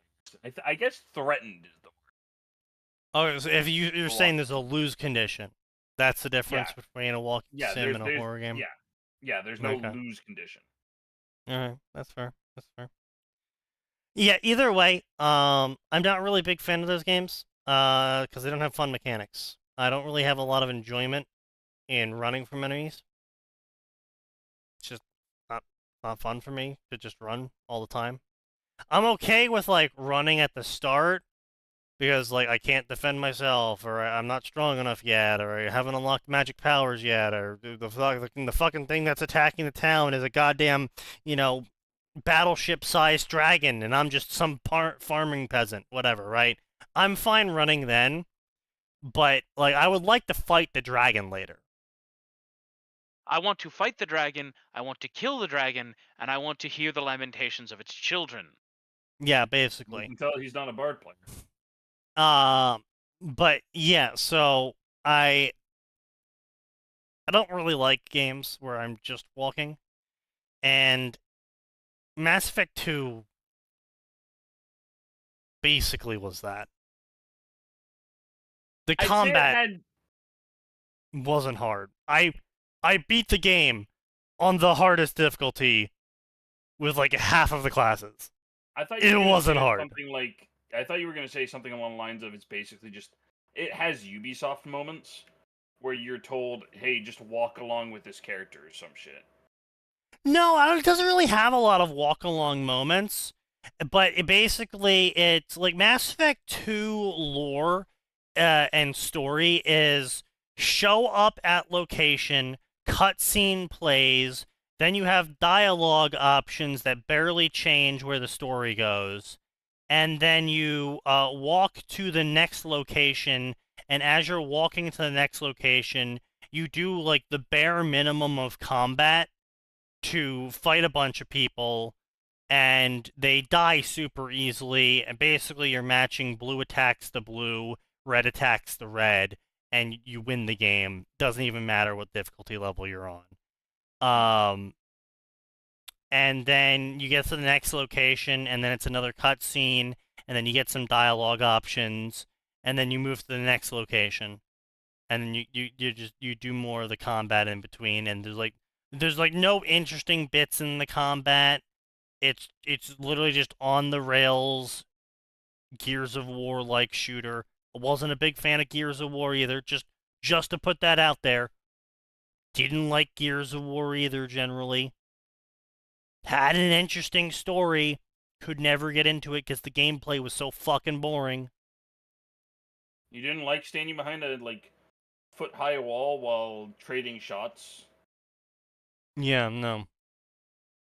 Crazy, You I don't know. like hearing Marcus saying "Dom" every 12 seconds. Dom! Dom. Yeah, no, I Literally. wasn't super interested in it. Yeah, no, it just didn't catch me. I'm the Halo player. First FPSs I ever played was Medal of Honor Allied Assault and Halo 1. So Fair. yeah. I think I played the second Medal of Honor game, and then I played the original Call of Duty, and then Halo. I think that was my Second Medal of Honor game, so that's probably what, Spearhead? I don't remember. I played it on my dad's computer. Alright, well, let me now I have to know. The factory must know. The factory must know. Alright, so the Medal of Honor video games, let's see what we had here.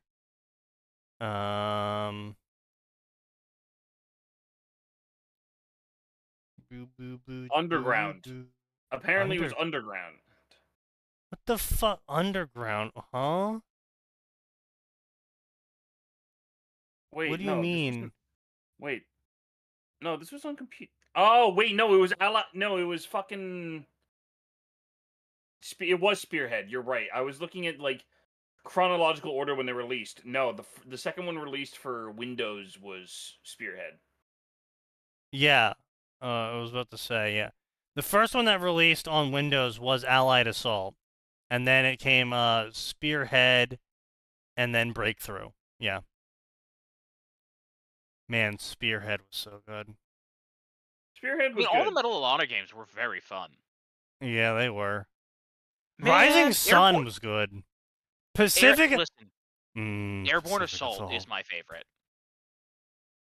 Airborne Assault. That was released quite a bit later. That was 2007. Yeah. Yeah. That was for the 360. Yeah, no, I remember that one. That was where you each mission you parachuted into a randomly generated Roman town. Yeah.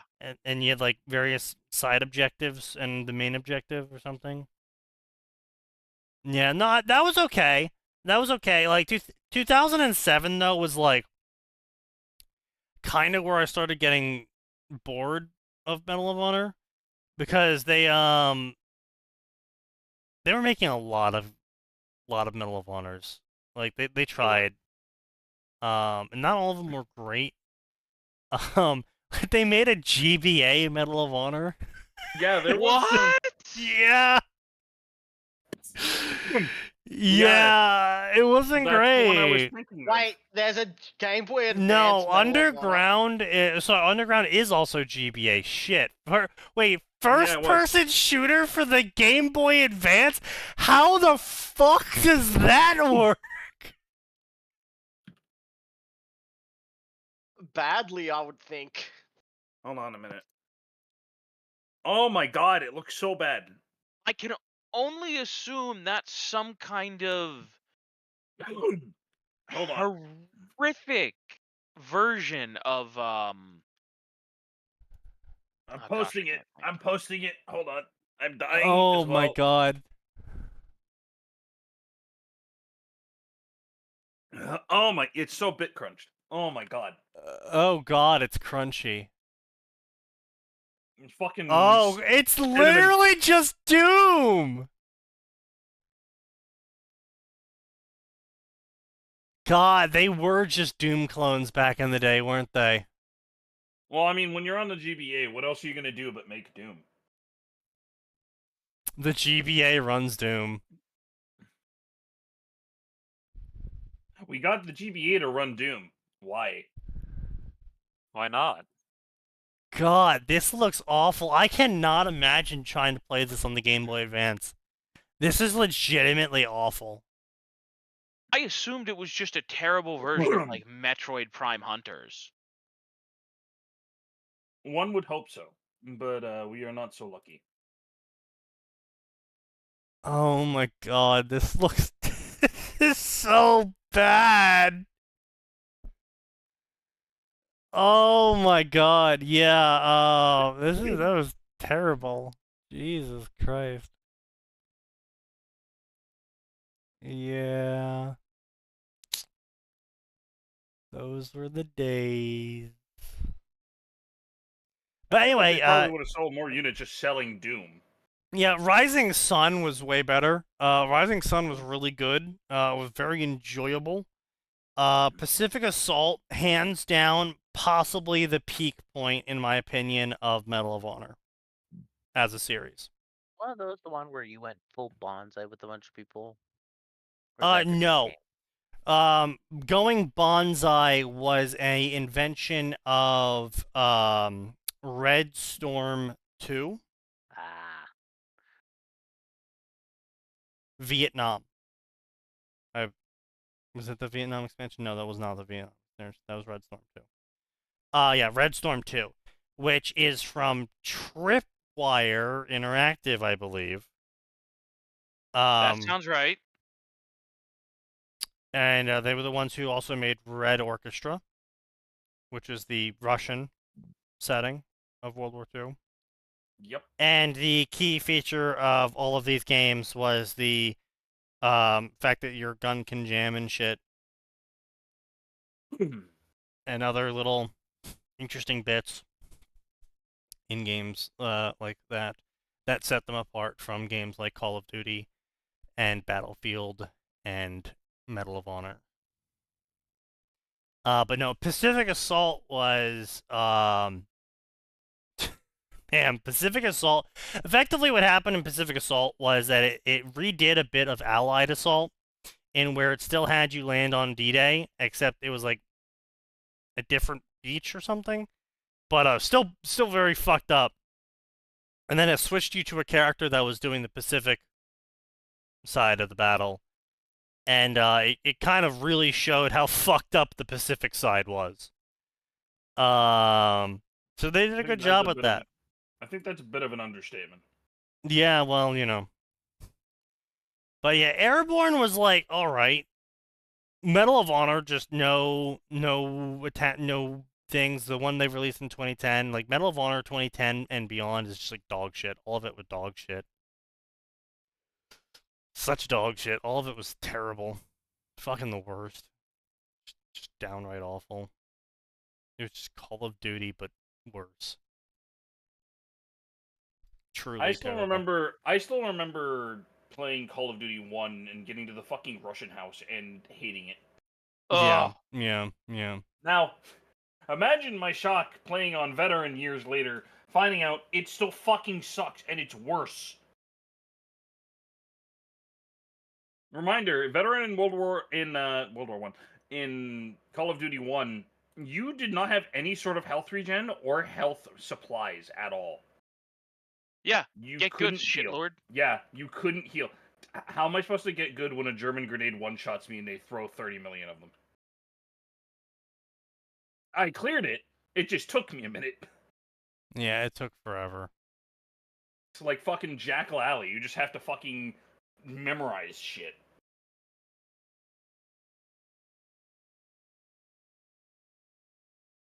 Yeah. Honestly, Airborne was kind of the death of the series. Like, Airborne was 2007, and 2007, if I recall correctly, was Call of Duty Modern Warfare was, I was in high school. That was 2008.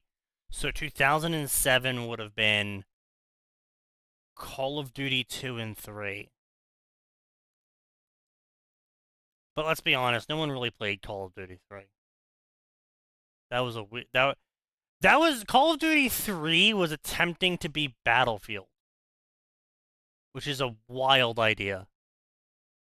I barely remember Call of Duty 3. It was terrible. Like, okay, so it wasn't terrible, but it was not great. It was third person. You had a class you could pick.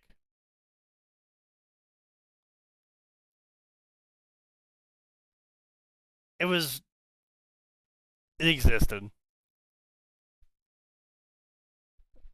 It existed. Pretty fair way to say that. I played it for a while. But, yeah, I switched to Battlefield and Modern Warfare 4, 2008. Damn. Those are days. Modern Warfare. The OG Modern Warfare. Unlocking the golden AKs and the golden pistols. Prestiging 14 times. Only 14. Getting called such obscene slurs that a Zoomer would disintegrate upon hearing them. Oh That's just normal COD man, lobby. when you finally made everybody in the lobby start calling you the bad words, put it directly was into my great. moods, baby. Serotonin.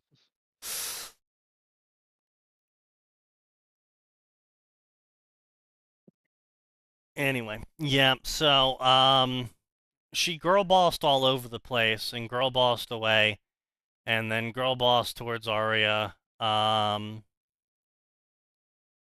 So as she's casually dodging dancers and drunk assholes, she's also running her hands through her hair and finally deciding to clean up her clothes. And she's done so much business for Arya over the years. Like, she's like Arya's #1 hitman that she picks because she's such an amazing girl boss. Wait, I need to check you for weapons. Seriously, Garka, you know I'm armed. Arya, little help. She waves her hand towards Garka while crossing her legs. A safety measure, she states, her voice indifferent. I'm sure you understand. I scoff. I'm not stupid or suicidal. I walk over, setting my bag on the ground, taking my seat. Like, yeah, I'm sorry, but, like, are you really telling me that that bag couldn't have, like, a hell bomb in it? Well, she hasn't screamed for democracy, so I don't think so. For democracy! Like, that would be the funniest shit ever, though. Like, you wouldn't even need to get up to Arya for that. You'd just be like, they didn't screen you when you walked into Afterlife. All you need to do is have a big enough fucking ordnance charge, blow a hole in the side of a mega, and then everyone in Afterlife gets vacuumed out into space.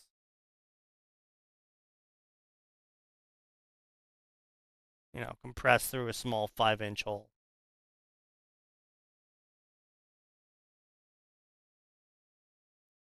You ever see a human fit through a 5-inch hole? No. Yeah, you don't want So to. many jokes I can make, but that wouldn't be a good that wouldn't make me a good person. Anyway, yeah, if you ever want to be horrified, look up the Byford-Dalford incident. Let me guess, it involved a vacuum? It involved a Water vacuum pressure? and water pressure, and it also answered the question of what happens when a human fits through a 5-foot hole, the 5-inch You hole. turn into Oh, spaghetti. you want to know what happens when the pressure is turned up too high? No. No, you don't. 100% chaos randomizer is complete. We completed the game with true ending achieved.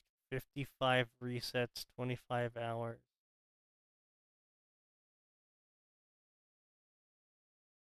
That's insane. Well, good for them, I suppose. Yeah.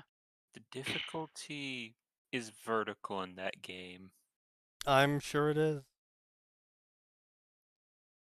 Not too high, a differential. True, yes. It was a differential of pressure. Yes. What happens when a human fits through a 5-inch hole?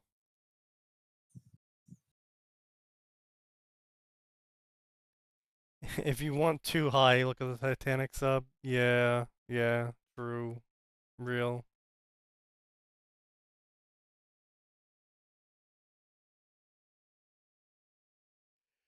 Anyway.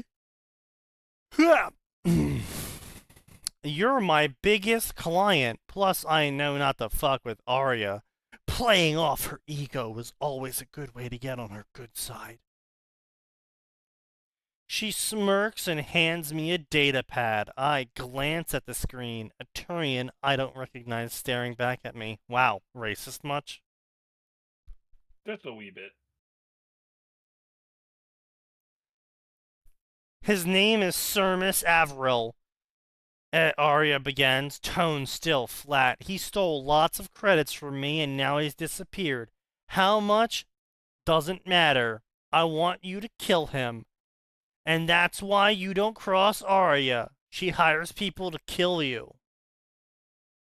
Hey, so does the US government. People cross them all the time. True. So about my payment, Arya dismisses my girl bossing. Formalities. You'll receive your fee. I consider him as good as dead then. A smart Turian couldn't beat me, let alone one stupid enough to try and steal from Arya. Careful, Vex. Overconfidence isn't becoming of you. Actually, it literally is. So far, everything the author has shown us, overconfidence is literally becoming of her. I smiled and stand up, shouldering my bag. Actually, I think it suits me well. See you around, Arya. I girl bossed out of the room. Girl bossily. Girl bossingly.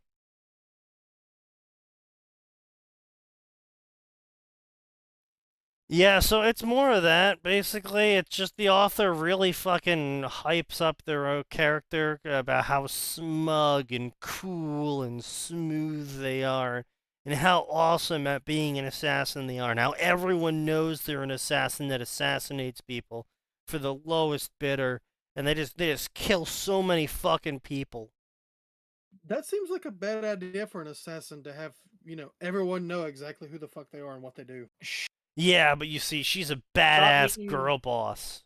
You have to understand, this character's so cool, you guys. Yeah, she's so cool. She's so cool, no one would hire assassins to kill her for being an assassin. Like, so she comes back to Arya after killing the guy. So, you bearing good news for me, I hear. I nod. Though she's not looking at me and acting bored with the whole conversation. Sermus Errol is dead. And I guess you could say his mom needs a new window. What the fuck? What the fuck? Huh? She says girl What does that bossingly. even mean? She says girl bossingly. What does that even mean, author? What did he mean by this? Arya, girl Carl. boss is back at me. Seeming Carl, amused. What does that mean? You Oh, don't no! disappoint Stop me. doing drugs!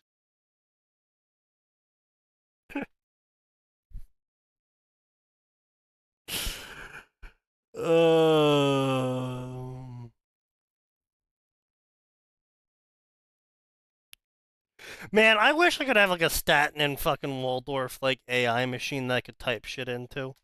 Cause it would just be like, An AI my wife machine? always said this would be a death of me. What? The drinking this induces? No! Listening to a second more of this show! Oh, Listen, Statler and Waldorf are the greatest Muppets to ever exist. No, I heard that Elon Musk is Oh. using AI. Really? I thought it was just called A. Why? It's missing the intelligence. Did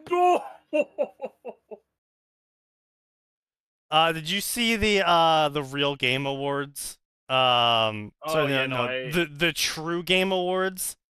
Statler and Waldorf skits that he Who fucking this did. Exists? Oh, yeah, okay, let me pull it up. It is some funny fucking shit.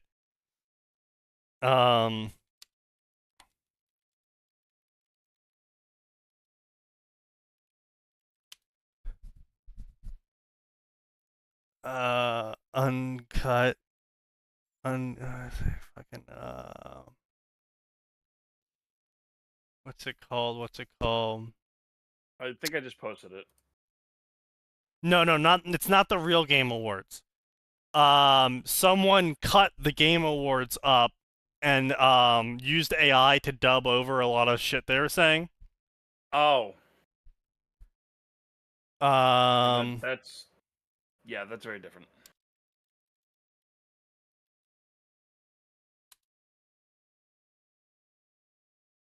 Shit, what the fuck was it called? It's this guy who runs a whole series where he does this constantly. He like it's the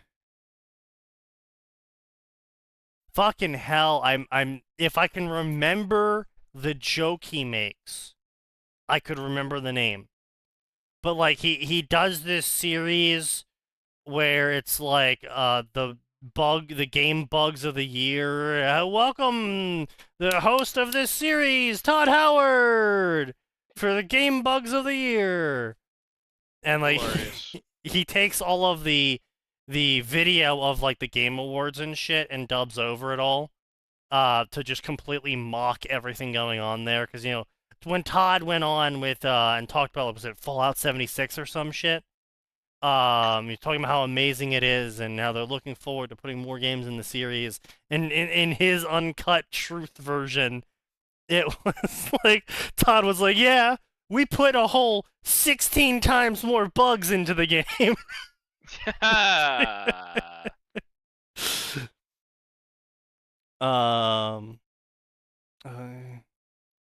Quickly reading through, Sermus was staying at his mother's apartment, hiding because he figured out he had an assassin over him.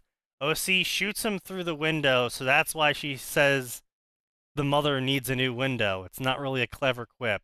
It's never a clever quip. That's why I skipped the whole thing. It's because And these Yeah. authors, they all think they're like, oh, this is such an awesome scene. Well, my character's like totally cool and stuff. It's then it's just like, It's garbage. you know, like there's a large subset of people that like run conversations in their head, like they're listening to someone, but instead of actually listening to that person, they're like running a script in their head of like what they are thinking, what the person's saying to them, and like that totally badass gotcha response that makes them go, ah, I've been defeated. I'm sorry, what was that, Sneaky? What'd you say? Nose likes Doritos. No, that wasn't it. You That said was something. not it. You said something that triggered my ingrained Fire Emblem responses. Oh, I've been defeated. But I can't fall Yep. here. Oh yeah. Oh, you have I must make my retreat. phase 2. Yes. Alternately, when the boss refuses to die. Honest. Okay.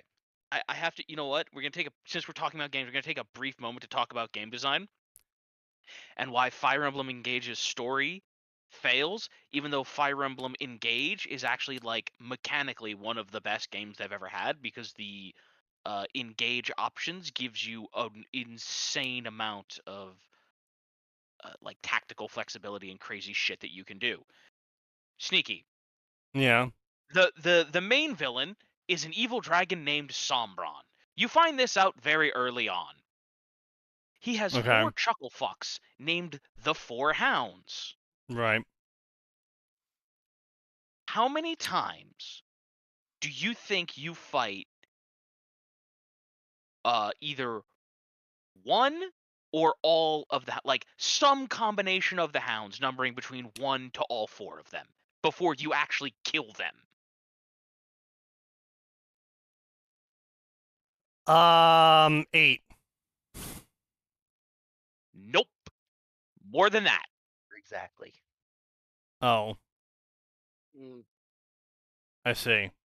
And then I also It's- fight beside you in the DLC, and you can recruit No, one or no. two We're of them. not talking about that. Oh, the glitch awards. Here we go.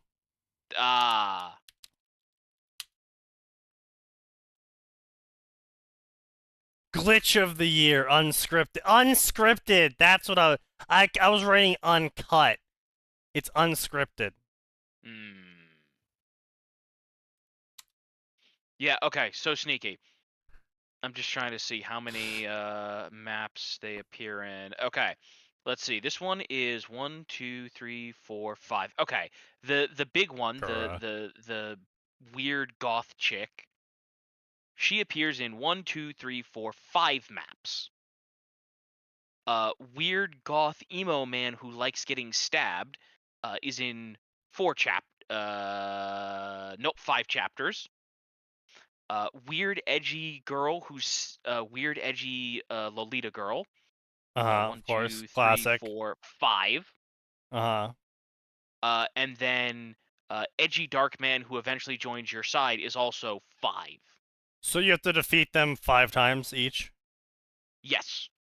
Jesus Christ. Before finally eventually killing them. Oh, you have to kill the Lolita? Yes. Damn it, Japan. Oh, but don't worry. Sign. Close your Don't ears. worry. Right before you kill her, she reveals that she had a sad childhood.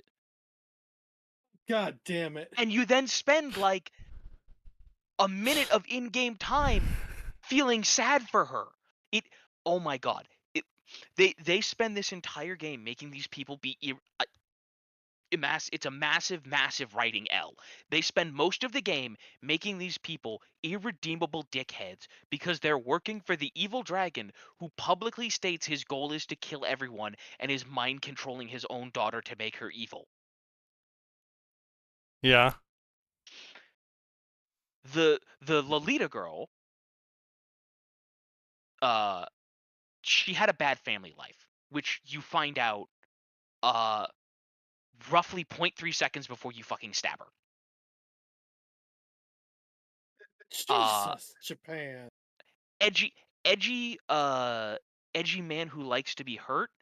You see, hot goth woman adopted him, and he just wants to be part of her family and have her treat him like a kid, and he really wants to get on some of those mommy milkers. And he dies. Big edgy goth girl. She just really wanted to have a dragon, a half dragon child with the big evil dragon man. Well, I'm yeah, not. I mean, I'm not yeah. kidding. I'm not kidding. It probably would happen. But don't worry, she and Average Edgy woman. Boy die in the same chapter, and as she lays dying, she realizes, oh no, I had a family all along. The hounds. Okay, so I actually have to interject here. So this is a little bit on Japan. So basically with Japanese game culture and certain rules around the game culture, effectively you're not allowed to humanize human opponents if you're going to fight them to the death. And basically, that's why after you've killed them, after you've guaranteed their death, then they're allowed to be humanized because you're no longer fighting them.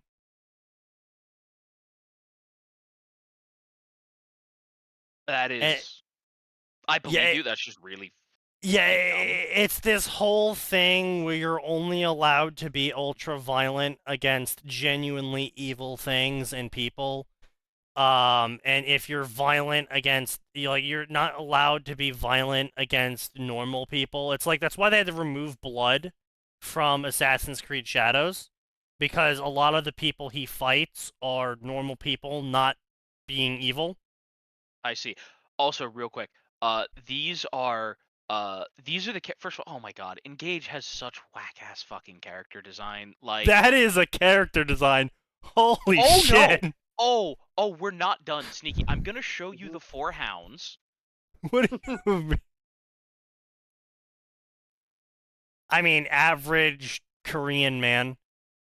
Average Korean man. Average Korean man. Does that account for all 4 of them? But let me show you some of the people who eventually join your team. Oh my god, I can't remember their name. Max, do you remember the names? Clown Girl. What's the Clown Girl? Clown Piss? No. I don't remember. Are you talking about the young one? Aya lady? Because that's the only one I can even. No. It's not the one where you get Micaiah's ring first, is it? The first chapter you get Micaiah's ring? It's a different one, yeah? I bet if you look up Engage Clown Girl, it will give you the character immediately. You know what? Let's see. I will not be looking up Engage Clown Girl live on air. Right? Yeah. The princess, you're not the one looking. I feel like that might be a bad tactical option. Or are you talking about Panette? No. Panette is not the one I'm talking about. Look at this Hortensia? fucking. Yeah, so it's Hortensia, and then who's her sister? Ivy. Yeah. They're both princesses. I mean, okay, that's like. I mean, it's weird clashing design, but like nothing's like terrible about it. This is her sister.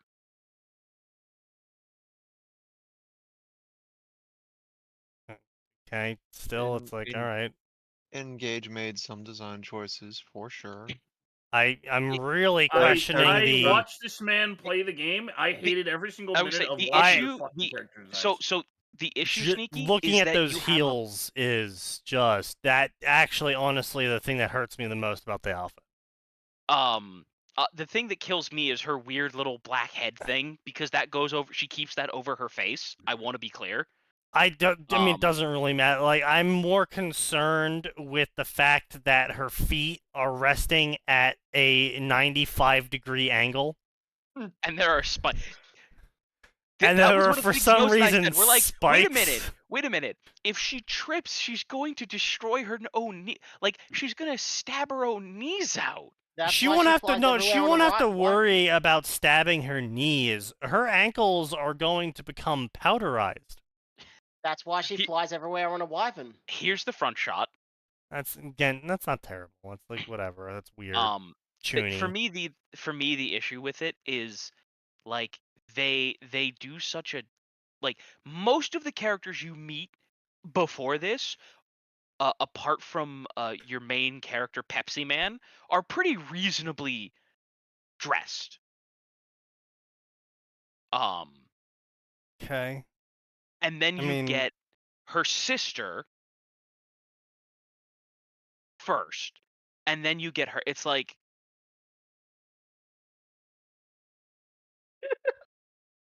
okay, yes, good job, Australian. But yeah, like it's just they've got some really dumb character designs.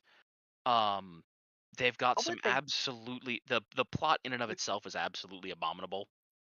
The moment they released the Pepsi chant, Pepsi is the MC. I just kind of looked at every design. I'm like, yeah, no, they're going. Yeah, see, everyone calls her Pepsi, but all I can think is Tollgate. Yeah, Colgate. Yeah, listen, Pepsi Man and Colgate were the two things that everybody went with. Yeah. Okay, so you did find a picture of Aleer then? Yeah, so again, like this is the night of V2s apparently, because the next story we have here is Mass Effect: The Immortal Series Part 1, Flight of the Normandy V2. Oh my god. I will never forget that one fucking. Just said to me? Bro, you were there for this sign. There was that one story that was like, we will never reach the sun. We were always apart. Series 1, Book 3, Part 7, V3. Made, like individual stories for every like chapter or two. Yeah. Yeah, that was so obnoxious. Sign, just to make sure you saw it, I've pinged you with the Colgate family. Yes, the Colgate family. Yeah. The Colgate family. That design. It's never a good thing when Immortal's in the fanfic title. True. A rewrite of my old story, The Challenger Deep, is the deepest part of the ocean, and for millions of years has kept its secrets to itself. Yeah, Mount Everest for millions of years kept its secrets to itself. Hawaii for millions of years kept its secrets to itself. I really don't think this is a good, like... Oh man, humans haven't gone here yet, therefore it's kept its secrets. It's like... So these wild animals munch on our murals, so our history's dead. Yeah, true. The murals in this cave, in fact, are what allow history to be created. Like, if it was more along the lines of, like, let's see here, what could it be more along the lines of? If it was more along the lines of, ever since humanity has been exploring the ocean, the Challenger Deep, the deepest part of the ocean, has kept its secrets from us. I'd be like, okay. Yeah. But like, oh yeah, humans never went here, therefore it's kept its secrets. No. No. No, not really. In the year 1960, a team of scientists made the first dive to Challenger Deep. What they discovered was something that would forever change the course of human history. Regrettably. I feel like this is going to be dog shit. Let's click it. Alright, this is a sci-fi drama story. That's how you know it's awful. A 38-chapter, around 9,000.5 words per chapter story at 333,000 words. It has 76 reviews, 200 favorites, and 250 follows. And it's been ongoing For the past 9 years, or 7 years, 7 years. It's been ongoing for 7 years, since 2018. 7 years since 2018.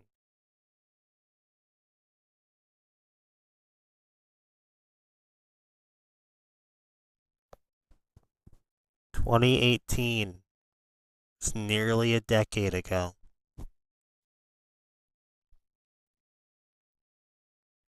How does that make you feel? I tuned you out, so I'm okay. Oh, okay. You're No old. worries then. Yeah. That's it. Old. You're old. I'm old. Shit. Yeah. Old. Boomer here.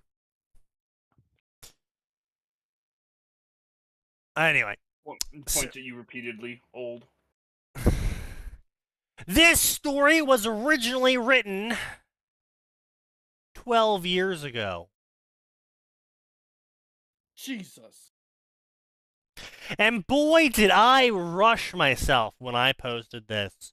So I am finally taking the time to edit it, proofread it as best as I can, without an editor. The prologue of this story was proofread by my good friend Shadow Novice, who helped editing the prologue. Clearly, they did not do a great job at proofreading you because you just started the sentence the same way you ended the sentence. Look. Bro can go back and read the shit he wrote 12 years ago and not cringe himself to death. Give him some props, okay? No. No, we're not going to give him any props. You know what that means. If you don't cringe at your old writing, you know what that means, right? You learned nothing. Exactly. Thank you, Atin. Like, He's if you don't speaking go from back and look at experience. some part of it and go, what was I thinking?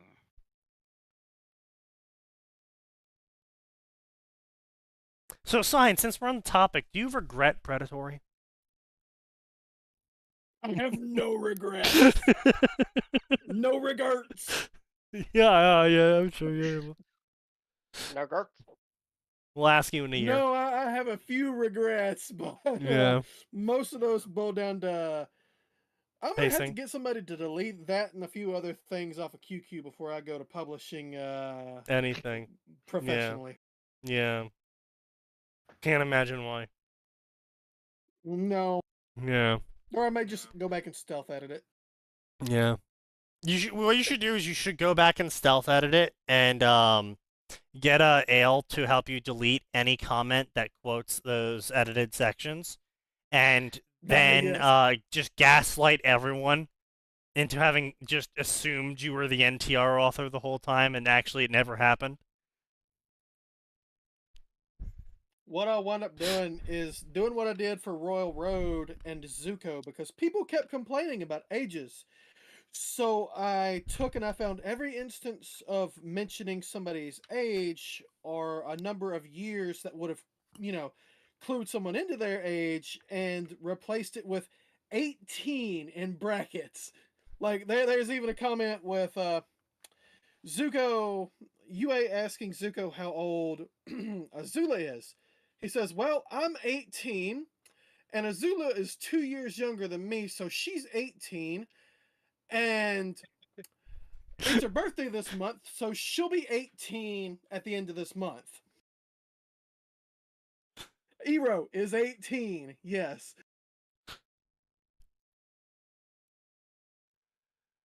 Yeah,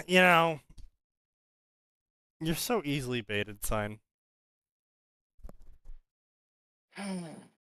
It's Royal Road, and apparently they, Oh, that's like an actual official rule of, like, you can't have anything below 18?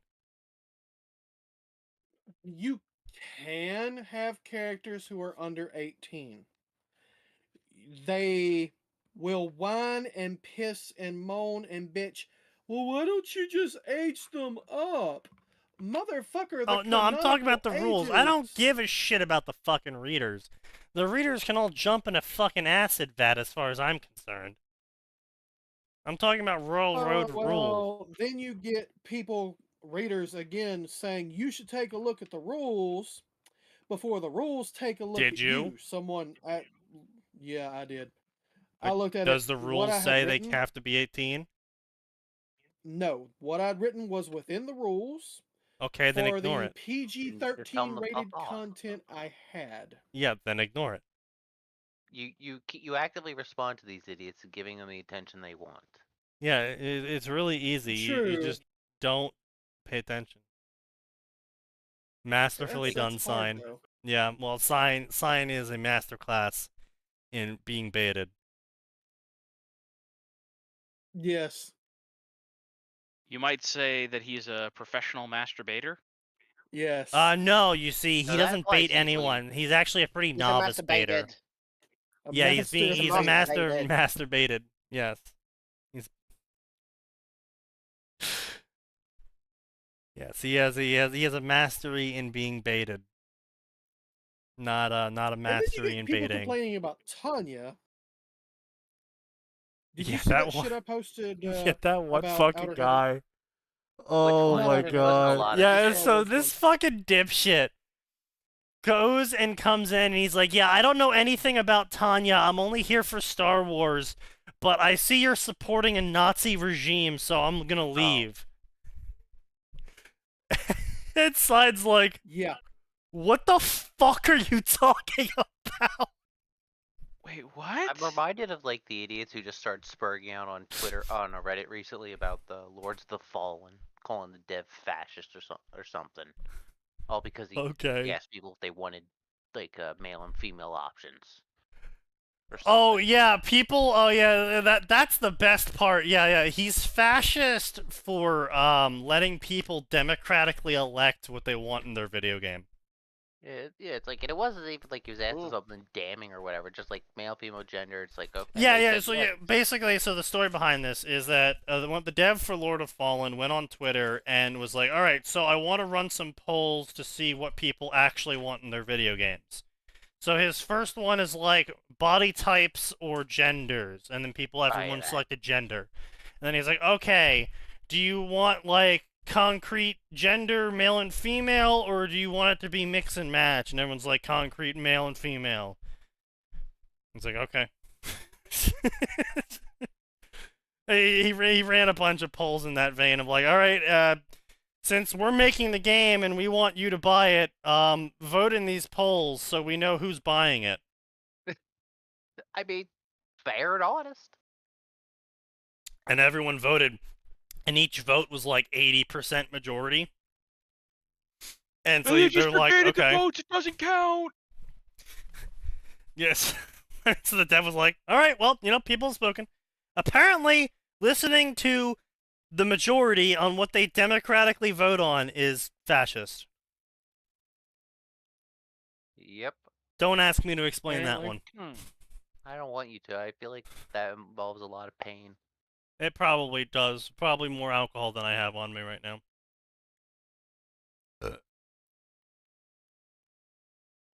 Oh yeah, he also did that self-censoring thing where he spells the word incorrectly on purpose. Oh, good lord. Just so he doesn't type Nazi, because you see typing Nazi 3 times resurrects the Reich. 999. How Reich you are, Sneaky. Hans, get the Flammenwerfer. But yeah, this dude just like totally lost it. This dude just the Sign is like, bro, what the fuck are you on about? There's no Nazis in my story. And then he's like, oh yes there are. You're just being defensive now that I've called you out. And Sign's like, I have no idea what the fuck you are talking about. Do you even know what Tanya is? No. Also, I never said there was Nazis in your story. What? What? Yeah. No, he totally retconned. The second other people started calling him out for it, he was like, oh no, retcon. Actually, I never brought up Nazis at all. The author was the one that brought up Nazis. That is That's not how it works. True? Did he actually go back and edit his post? No, he didn't even edit his post. And Sign is just like, bro, just scroll up 3 posts and there you are. We can see it. So We not have only is your he trying to receipts, fucker. retcon that he didn't say, he didn't even have the dignity to edit his own post. Nope. Can he actually edit his own post? I have no idea. Yes. There you go. You can. So he chose not to. He's just that stupid. No, he's just he's just that denying what he stupid. typed.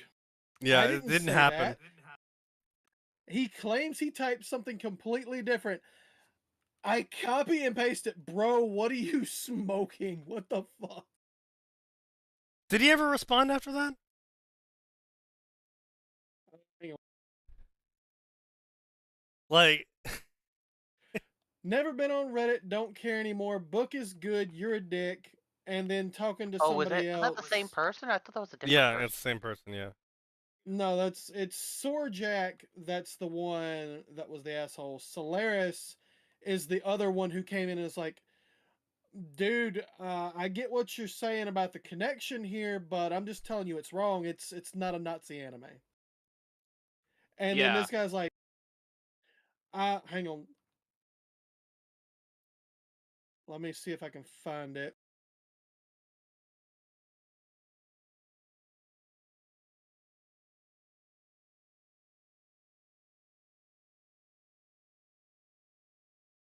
I can't find it. He said something about some point.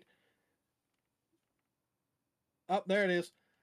I never read anything about this character, but I'm not about to be browbeaten by y'all for how this came out in the writing. When he got one person telling him he's wrong, other than me, he says, you're browbeating me. Makes baseless claim, is told they're wrong. Help, help, I'm being attacked and silenced. I've been on the receiving end of that violence from Neonzis and have no tolerance for apologist bullcrap. You decided to double down. Nah, I'm liking this fiction, but I don't like you. Fandom done rot your brain. He's probably like some TikTok zoomer. I refuse to believe that they're not. It's like, that is the funniest shit ever. I have been wronged by Nazis, so I know a Nazi when I see one, and you denying me calling you a Nazi is clear proof that you're a Nazi and I'm right. But you also wrote a good story. What the fuck? Reminded of the talk of something that people said like a while back about like how people bitch and moan about like the slave or some cheap labor or whatever, but they're still gonna buy the phones they made. Oh yeah, Asmund says that all the time. Yeah, it's like people are like, oh wow, slavery's so bad. Hey, you still buying that iPhone though, ain't you? Yeah, exactly. Of course. It's fucking morons, all of them. Well, see, that's not slavery. That's indentured servitude. No, it actually is. I know. In fact, the U.S. government passed an entire law about that. That was about the size of a small novel that I had to read for work. Amazing. Oh, speaking of your work, did you hear the great news?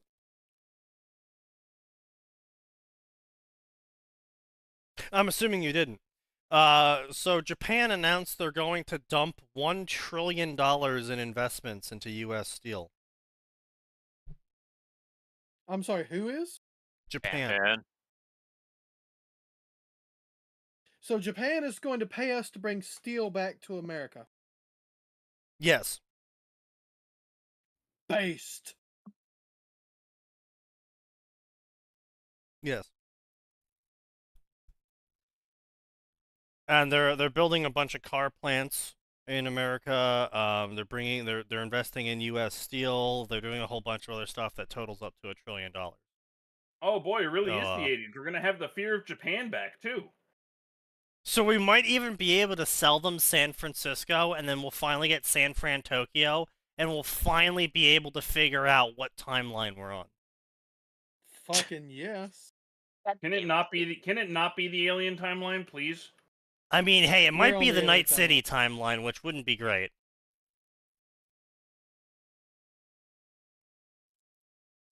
That's true. Actually, you know what? If San Fran Tokyo happens, that means Kingdom Hearts is real, which, you know what? I think we can pass on San Fran Tokyo. Kingdom Hearts is real regardless of what you do. That's how it exists canonically. Yeah, but you see, because I reject it, it doesn't happen. That's I'm sorry, Sneaky, but that means your heart has already become one with the darkness. His heart has given over to darkness. Given. He fucking already started life like that. No. What can I say? I'm the heart of the heartless.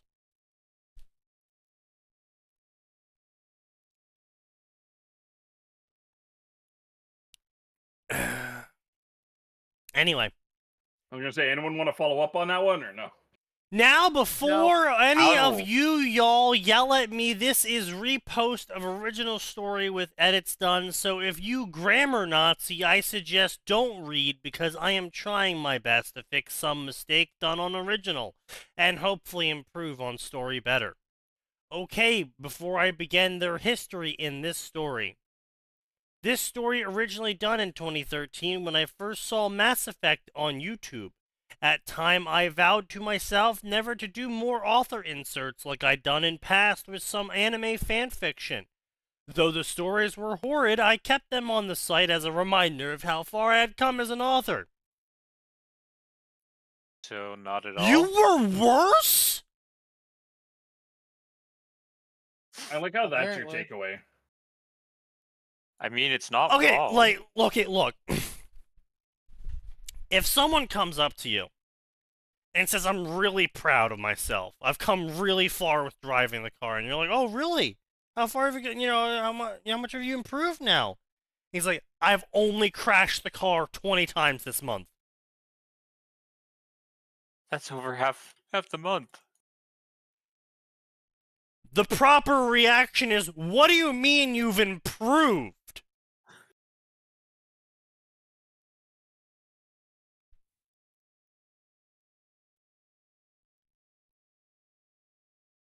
How bad was it before? Exactly. That's a question that really doesn't need to be answered. But it will. Unfortunately.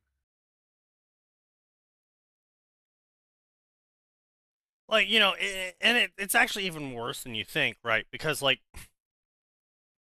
going from 40 crashes to 35 crashes is not a massive improvement. It's a very minor improvement. Technically, it is a massive improvement because each crash is huge, but, right? But 40 to 35 isn't a massive shift. For it to be a massive improvement, you would need at least, like, 10%, I would say, which would put you at around 32 to 30 crashes. But even then, that's still not really a massive improvement. That's an improvement. A massive improvement would be going from, like, 40 to 20. And so that's why you have to ask the question, right? If someone says, I've really improved, I've only crashed once this month, and you're like, oh, what were you before? 3 crashes. That is a massive improvement. They cut it down by 2/3. That's huge. But if someone says, I've massively improved, I only crash once a day now, that's a lot of crashes still. Maybe stop driving. So you really gotta ask if once a day, so a total of 30 crashes a month, is a massive improvement. What were they at before? 90 crashes a month? 60 crashes a month?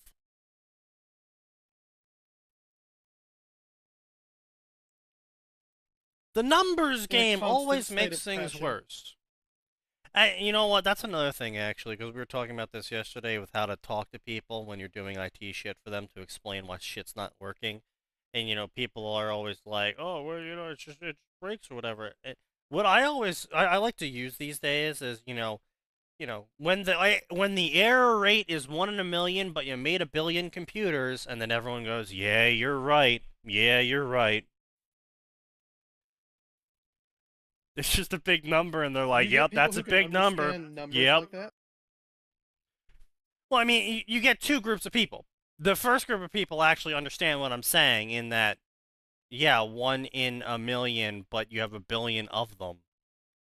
You're They're still all getting big numbers, yes. you're still getting millions of computers with errors. And then the other people who don't understand the big number and just hear the fact that it's a big number and they're like, yep, that's a big number, all right. You know, that makes sense now. So it covers both my bases. Either they understand it and agree, or they don't understand it and agree to make it sound like they understand it. They smile and nod. Big number scary. Yeah. Mile and wave. He must be right. He just quoted a big number at me.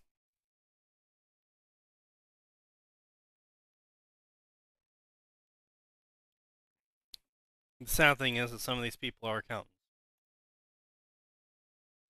Let's see what I got here. I have vowed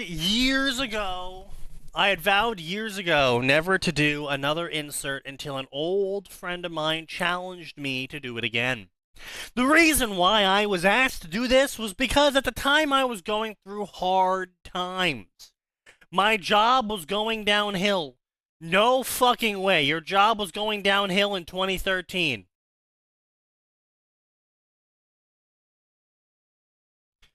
Oh God, this man is as old as sign. No, can't be.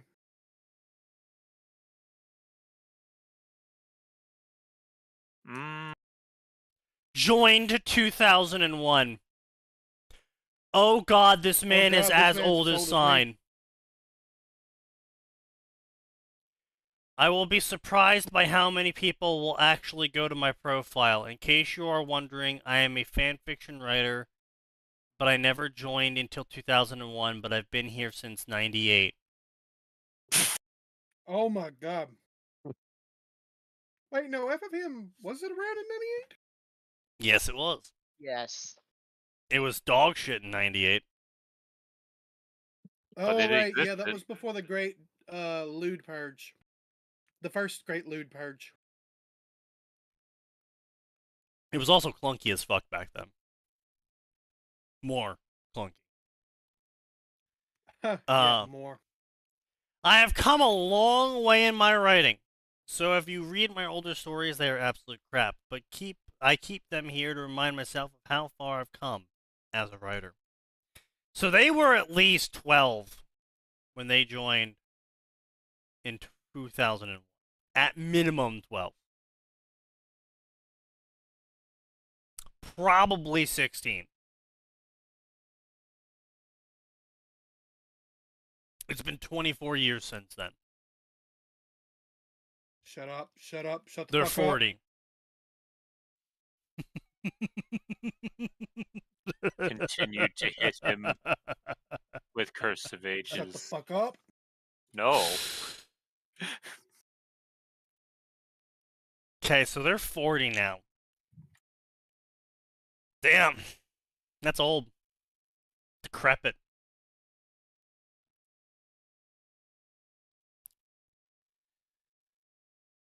So if you're reading this, then you know I also have fan art of my stories and for other people. I started doing anime drawings and moved to digital works on my PC. I also do pictures for other people's fics I like or if they ask. Time variations will vary if I'm busy or not. If you want to look at my artwork, my homepage is down below.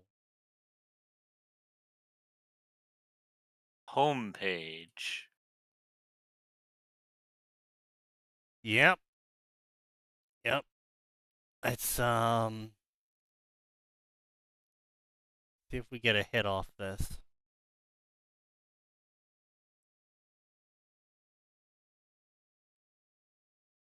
I really hope that's not it.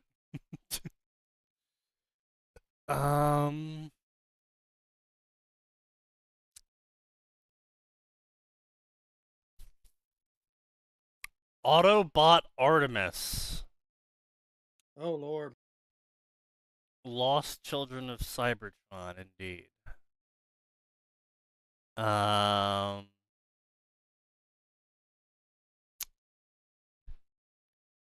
I'm not going to Google Black Dragon homepage? Because Maybe, yeah, No. I feel do like that. that's not gonna get me what I want.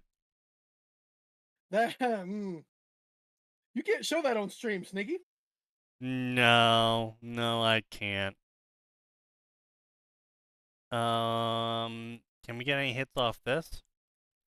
Oh, Black Dragon 21. I think this is it. This is it. Hey, here we go. Oh, wait, I actually remember this art. All right. I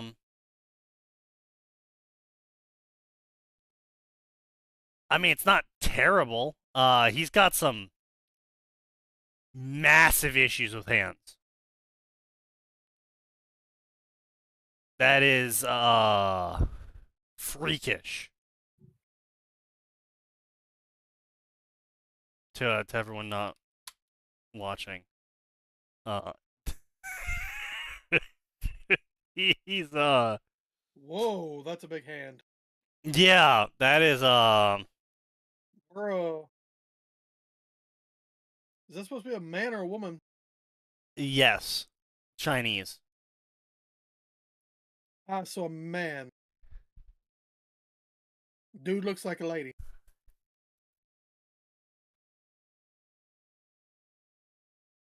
When did he post this?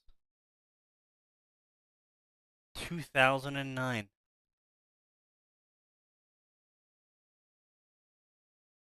Ah, I see. Yep, he's,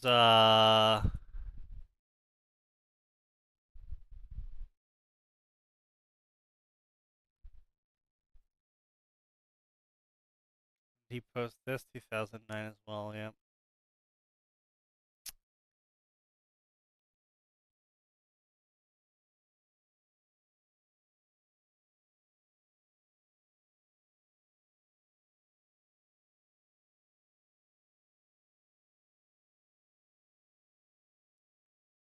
That is,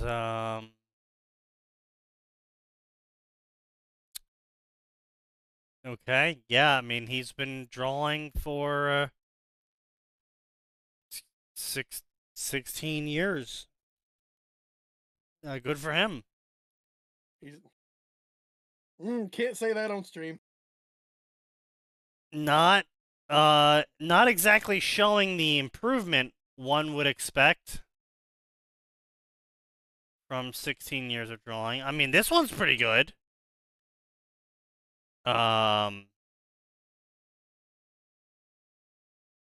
If this is real in his.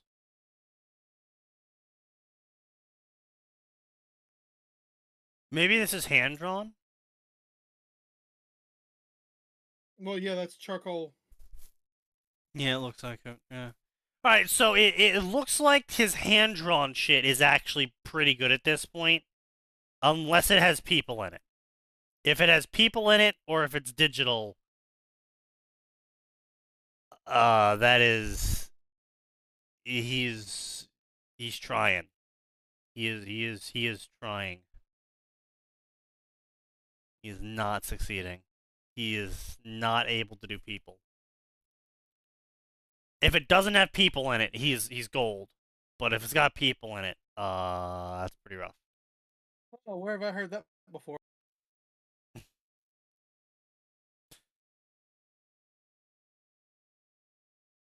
I don't know. Oh. Yes, thank you, Sign, for your You're welcome. input. Why the fuck did I come back to this from Sign? Well, look at the picture and tell me I'm wrong. I left to eat dinner for 20 minutes. Yeah, well, that's your mistake. Look at the picture and tell me I'm wrong. You are. I'm not. Yes, you are. No, I'm not. God, these are awful. Fucking Okay, hell. we'll Holy refresh. shit. Like, I'm sorry, like, oh, my old stories were terrible. My new ones are way better. The Storm's Fury. The Storm Fury family is oldest pureblood family that exists ever. Arya Stormfury is the first in her family to ever go to Hogwarts. With her wits about her, she must battle trolls, goblins, bandits, and her teenage life. Simple, right? Shut up. Female OC times 2 male characters. Honestly, if I didn't know this author was a guy, I would say female author syndrome because they have their OC dating 2 evil guys. Okay, well, Omnis isn't evil. I feel like we can put it up for an honorary reward, can't we?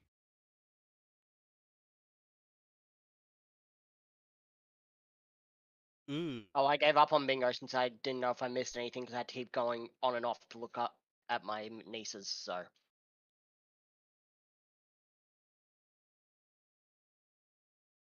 Yeah, we're just gonna leave that hanging. The warriors of Winterfell. For thousands of years, people of the North have been known as barbarians and savages. People who know nothing of the culture and traditions of the South. But what if the North has been pretending to be dumb this whole time? What if they're hiding how awesome they truly are from everyone else? A massively AU Game of Thrones. That is like every terrible Harry Potter story rolled into a single idea. Yes. Oh, what if I was just pretending to be retarded for generations, thousands of years, empires worth of time? What if we were just pretending to be retarded and no one caught on? We were so good at pretending to be retarded, and actually we had a secret undercity that was like actually the technical genius of the entire galaxy, hiding underneath the ground.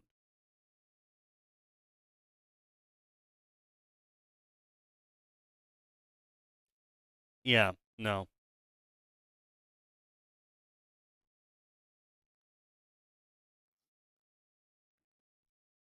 What if the Targaryens were not insane and all the dragons were still alive? AU Game of Thrones. The most boring shit in existence that's just come out of your mouth. I hear chittering in the deep. True, brother.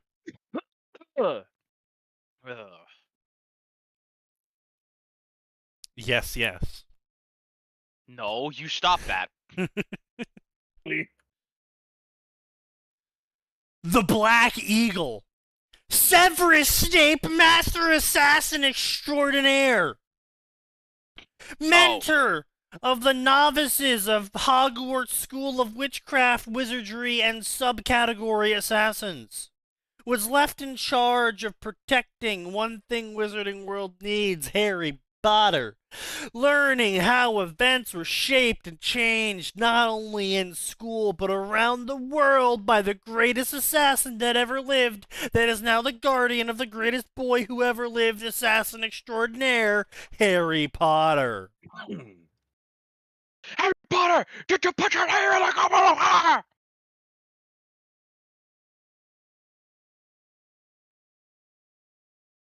Dumbledore asked calmly.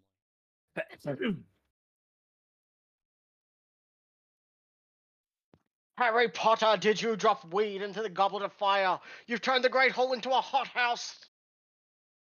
Yes. 420 points, sir.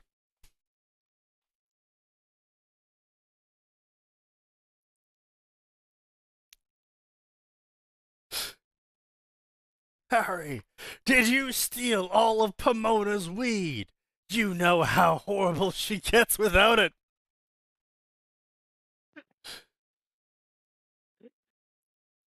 Harry Potter, do you know who took Fawkes' stash?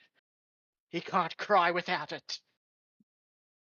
Harry Potter, the marijuana in Snape's cupboard is for medicinal purposes only. It is to keep Also him for from keeping Snape from strangling being you a little massive shits. cunt. You've broken both of these. Dino Master! Eric Kirby was never rescued from Isla Sorna. Instead, he's trapped on an island where the dinosaurs are trying to kill him. Years later, Owen Grady shows up to see the raptors and discovers Eric is still there, now master of the dinosaurs. X'd out. He'd be dead. He'd be raptor shit. You know, actually, I'm actually really starting to doubt. This author might actually be female now. This might actually be a 40-year-old cat-loving boomer. And what makes me say that is this story right here. Because we're starting to see a pattern here. Broken Wings. OC girl boss of OC girl bossness lived in rundown house outside of convenient location. When she came home one night to find a stranger had broken into her house and was now laying in on the kitchen floor in a pool of blood, Evelyn must find the courage to help the stranger through hardship and teach him how to love again. OC times the British gay guy. Except she's female. And he's gay. Yeah, they retconned Malik into being gay in Assassin's Creed. What? Yeah. Oh? Yeah. Wait, who's Malik again? The British guy, I believe. From the little intercessions between Sean? the game. No. Not Sean.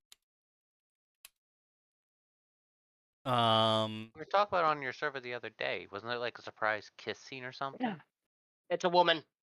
Oh, no, it's... DeviantArt page. Her, born 1982 from the United States on DeviantArt for 20 years. Real name, Martha Waiokalehuakahalewai. The fuck, excuse Hawaiian. you? I think it's a Hawaiian woman. Yeah, Hawaiian woman. Yeah, origin Molokai, Hawaii. She's got everything, including her social security number here. Oh, okay, no, sorry. Malik was the OG guy from the first Assassin's game. Wait, what? He's the teacher of Altair Mm. from the first Assassin's game. That's Malik. The final boss who uses the Aren't apple they set in that you what, like Middle East or somewhere? Yes. Well, not only is it the Middle East, it's also like 800 years ago. Mm. Okay, I do want to point out the Middle East had a pretty varied view of homosexuals, which was don't tell me about it, and as long as you're on top, I don't care. Yeah, well, that doesn't have any relevance here. That was a different character. That was Sean. They were correct on that one. Yeah. So not Sean. Not Sean. No. This is the Middle Eastern guy from the first game. Okay. Also a villain. Very much a villain. Sean and Rebecca got together. No, I think he's gay. No, I'm pretty sure Sean and the Asian technician girl Rebecca got together. That was a big thing after what's his name? Desmond died.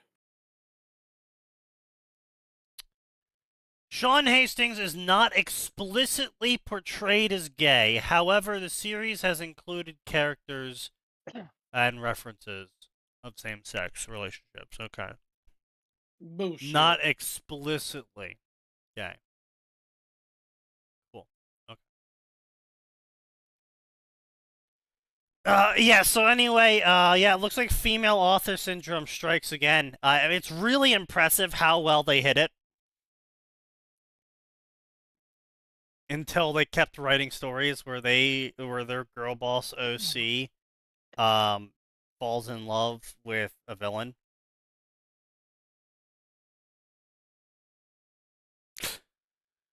God.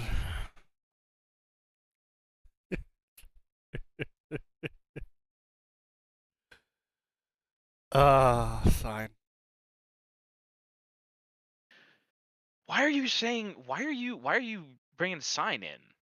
Because we've had lots of discussions about this on his server. Sorry, I stepped away from it. What did I do? No problem. I was just saying we had lots of discussions about the female author syndrome and why it happens on your server. Yeah.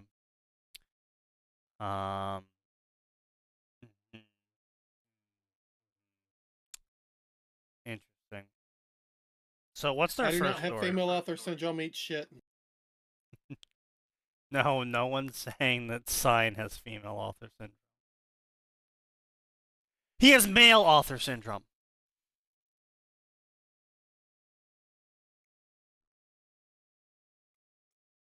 I thought Sign had horny author system.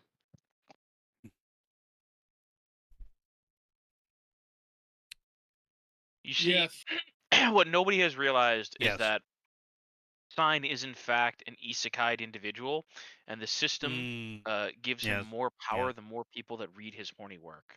That makes sense, yeah. I wish. Okay, so their first story they ever posted in 2001 was Dragon Saiyan 2 Dragons of the Night. 5,000 years have passed. Lamika the Dragon Changeling must find Mart the Dragon Saiyan. The fuck? And call her forth to action once again before a group of space pirates control the universe. It sounds like you ripped off Metroid. Yes. Yeah. Yeah. Well, you know, they were 16 years old at the time. No. Wait, if they were born in 82, that's 8 years old, that's 18 years old, and then they joined in 2001. They were 21 years old?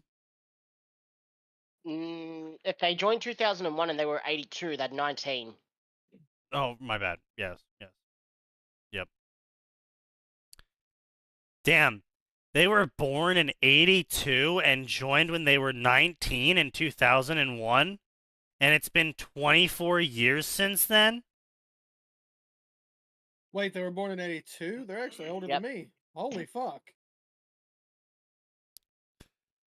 Damn, that's crazy. I didn't know you could be older than the dirt beneath our feet, but, you know, prove us wrong.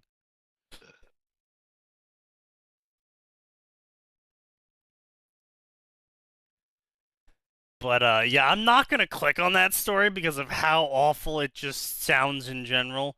But, yeah, they were illiterate when they were 19 years old. Like, that's kind of actually depressing. How, like... They were just Hawaiian. Don't worry about it.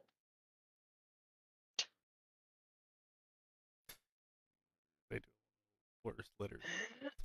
Yes. Oh, the entire story is bolded and italicized. Ew. They do understand what grammar is. So they do have some grammar in the story. Are you saying they got worse? No, they got better. But, like, you know, the bar was, like, really low. Reminds me how in the world was killing, stalking so popular with women. It was one of the few Korean comics that got Western attention at the time. Yeah, I'm sorry. It's just every single time I find more information about women writing things than women reading things, and I look at the content they write and read, and it just makes me disappointed. Depresses me. Like, you go to the... and it's not even like, oh, you know, like, oh, you're sneaky, you're using bad examples, you need to use good examples. It's like, okay, let me go to the most popular female-voted fictional story of blank year. And it's like, alright, so the most popular story of the year was this action-adventure story about a young, upcoming orphan who's fighting against tyranny to protect his friends and found family. Okay, so what's the #1 female story of the year? The #1 female story of the year was, okay, let's see here. Plucky young girl gets caught in a love triangle between the monstrous man with a giant penis and the really rich guy who also has a decently large dick, and she can't decide who she loves in the end. Fucking what? Those were words, none of them in the Bible. I mean, that pretty much describes every top female story. I think what also is kind of damning is like we win. You guys, or we were sitting VC and you guys went to QQ to read, or at least like skim the most popular stories, and they were all just women fetish stories. Like what was the one? Oh no, that wasn't QQ. That wasn't QQ. That was Amazon. Yeah, I was just saying. Yeah. That was Kindle Vella.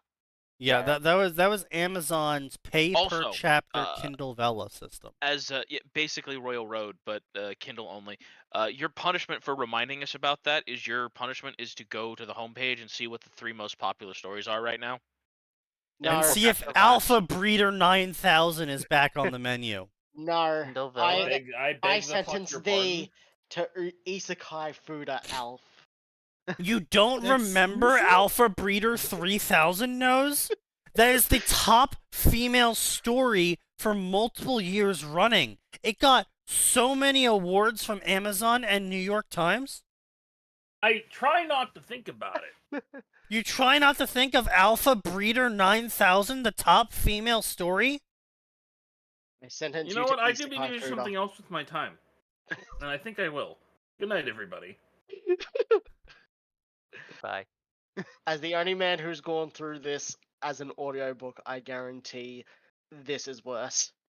Quick question: Was the marriage auction one of the original ones? Yes. Yes. It's certainly saying #2 in February 2025. I'm sorry, did Amazon actually put... It has S1 to S2. Oh, good lord. Oh, yes, I remember that one. Wait, were you not here for that sign?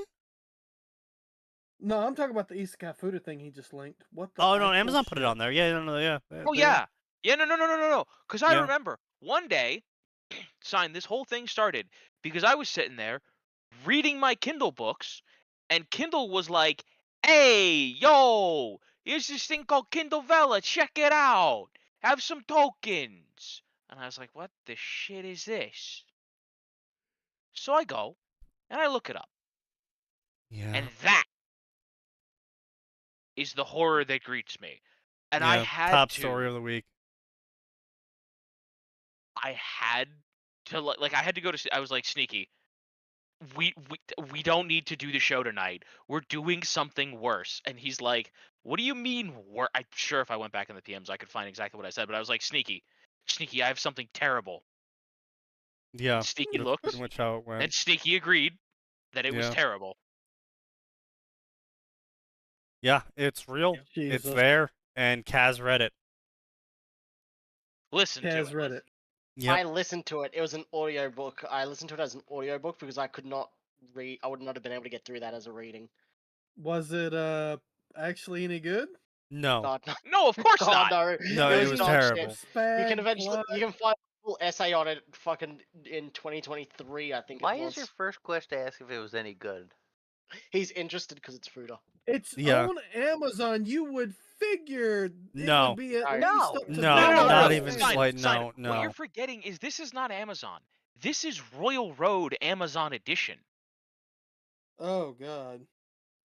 Yeah, so like I'm sorry, but when your top story is the marriage contract, and you're like, okay, so this is like a woman being forced into a marriage contract, right? No. No. Actually, the marriage contract is a story written by a woman about a woman who lives in a society that is basically a matriarchy. I mean, effectively it is. Mm-hmm. Where all of the women control the access to women, and so they make these rich people go to an auction where they sign themselves away as a career to be a mom slash fuck toy, where effectively like these rich people buy the ability to call them their wife for like 5 years. Oh, yeah, I've heard of that. I think somebody told me about that. Yeah, you. It might have been me. And like the opening to the story is they're being offered like $100 million, but they're like, I don't know, $100 million is a lot of money, but I'll have to be a mother to his kids. The unanimous consensus from chat was, fuck, I'll do that. Yeah, give me $100 million. I'll go do it right now. Shit. 10 years? How long? Like, and like she's going through this entire contract, and it's like she's expected to cook for him whenever he asks for it, expected to have sex with him whenever he asks for it. She has a $100 million. She's no, it gets worse. If she gets pregnant, she gets paid extra, and she has to take care of the kid for only the duration of the contract. She gets paid an extra $100K per month as a spending allowance. She can go to any of his properties. And then once the 5 years are up, she gets paid like $100 million. Oh, 5 years. Yeah, 5 years. And then she was like, I don't know. There's one thing in this contract I don't like. I would be required to take care of his kids and act as their temporary mother. I don't know if I can do this. There's million reasons to go along with that. And besides, let's be clear. There's perks for that because she spends the entire time that she's with the dude taken care of. Like, let's be super clear there. It's not like $100 million minus expenses. It's $100 million plus expenses. Yeah, no, he covers all expenses during the entirety of everything. Her spending allowance is for, like, if she wants to go out and buy clothes, independent of events he wants to take her to. Also, the act like a mother is there's literally like housekeepers and all that, so it'd be like show up to this and pretend to be interested. That's it. That's so fucking dumb. She had like the cushiest fucking job, and it's like. Yeah, it was literally the peakest women moment ever. We all collectively agreed. Because it's just like, you're being offered a ludicrous sum of money. You are going to get pampered for 5 years of your life. And you will be... life-changing amount of money. Yeah. Wasn't the guy... Didn't she also describe the guy as like handsome or something? So it's like... Yeah. Yeah, so he was young, handsome, good job, active lifestyle, everything. Like, so he wasn't even going to be in the house all that much because he was going to be busy doing his fucking job. So she wasn't even with. If I could understand some of the complaints, it was like the person she was. It was like an ugly bastard or something, like that kind of archetype of character. No, listen. That's what I'm saying though, right? That's what I'm saying is that's why this story is such the peak condensation of woman moment ever. Is that she has no problem with anything in the contract. She has no problem with how the guy looks. She doesn't care how the guy looks. She is only concerned with how much resources that she gets for doing it. But her biggest hang-up that almost makes her not do it is needing to pretend to be these kids' moms for 5 years. Jesus. Yeah. Meanwhile, the entire chat, like I said, the entire chat was like, listen, for $100 million, expenses included, blah, blah, blah, blah, blah, blah, blah, blah, blah. Like, fucking hell, half the people in this chat would put on a fucking wig and say, yeah, I'm a girl now, baby. Like, right? That's a lot of money. It's like, it's not even that demanding. It's like it'd be indignant or whatever. But it's like marriage contract is such an insane story because what is it on? Like season 4 now? 2. It's on season 2 on the page. Okay. Yeah, it's such an insane story because it's not even like I'm picking the worst story out of them all. It's not like I'm going around and I'm intentionally trying to find the worst story. This story is the #2 voted best story in the entire system. We're not going into the women's section. We're not filtering anything. Unfiltered, this is the #2 voted best story on the Kindle Vella system. What was the #1? Give me a moment. I'll take a look. I closed my phone. Something called Untouched. Because surely it can't be worse, right? I've almost... Right? hang on, I'll post the summary. Yeah, go ahead and post the summary and prove Sign wrong. You have a lot of faith in humanity's side. He's stupid, that's why. Yeah. And the author of Marriage Contract looks like fucking this.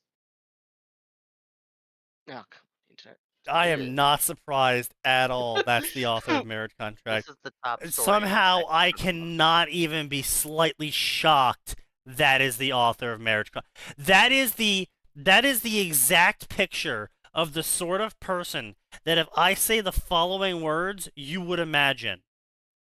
America is just like Handmaid's Tale. You want to dress me up in a restrictive outfit, beat me and rape me every day, don't you? Now, Sneaky, do it right. You have to do it while panting and drooling. No. No. No. Because that's what they're fucking doing when they do when they say I that. know. Like, that is the exact person you imagine when you hear that, though. Holy shit. It is. Oh, good lord. The story I just quoted is apparently the top story for last month as well. Jesus fuck. I would marry him for life for $100 million if we were compatible. Divorce not an option. Yeah. Even if he's like the ugly old bastard anime trope, for $100 million, all expenses concluded. Put up with it for 5 years. As long as it's insane. Like him being a decent person would be fine enough as it is. It's like, okay, yeah, it's gotta put up with his looks or whatever. But that's like, a lot of money. None of that matters. Like, looks don't matter. How often she's gonna become a sex doll doesn't matter. Like, none of it fucking mattered except for the part where she would have to take care of his kids. Yeah. And it's like, bruh. It's honestly kind of sad. Oh my god. You look at that, and then you also remember shit like fucking redo of Healer, primary audience, women. True. Yeah. It's like you're judging. It's like we kind of have enough proof that women have some degenerate tastes. Well, not just degenerate tastes. It's not even degenerate tastes. Fair. It's a very, very significantly different priority system when it comes to how relationships are organized. True. And it's just, we live in a society where we're supposed to pretend that what women say is the truth and not what women pay for.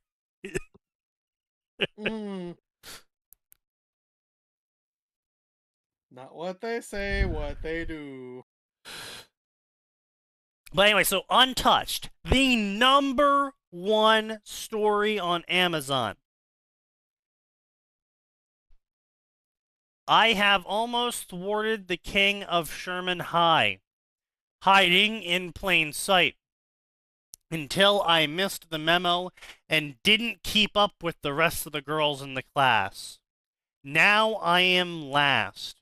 As I've never been kissed, the 4 of them want all of me, to own me for senior year, for me to go from untouchable to their little pet.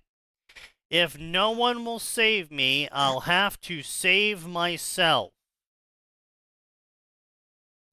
This is supposed to be a story about a woman? It's a story about a woman main character in high school and the high school operates apparently on Darwinian social logic, in where because she wasn't capable of keeping up with the gossip one day, she went from an untouchable queen bee to literal sex slave. Yeah, Unfortunately, there is no picture for C.S. Berry, so I can't Women. find out who it is. But yes. #1 story on Amazon. For the past 2 months. Women. So what you're saying is I should just write the most tropey, schlocky Sign, bullshit. you couldn't write a female-oriented story if you had a line-by-line guide. Yeah, like, Wow. Sign, I'm sorry to tell you this. I have seen what you write. You will never write this. I'm sorry. This fucking series. Tease me, watch me, boss me, bind me. No, I can't write that. What? Sex. Sex content with my bosses. Found family girl boss gang. Oh female times male times male times male gangbang. Jesus. I'm sorry? OWD and OW's Evil Mother 2? Huh? Oh, what the fuck is Words were spoken. You know what? I don't actually want to know. Probably I for the actually best. don't want to know what OWD means. Because it's probably going to be some of the most degenerate fucking shit ever. Sign? Yep. Your job is to find out for the class and not tell us. And don't Alright, write it hang on.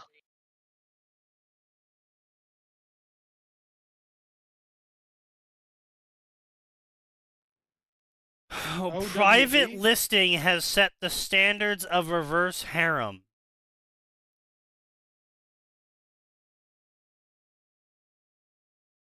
Why choose done right? This is the best reverse harem ever. Hang on. Read me the context around that OWD shit again. OWD and OW's Evil Mom too. Yeah.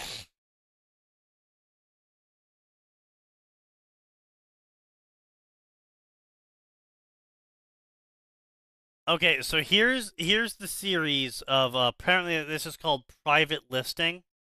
This is the reverse harem series.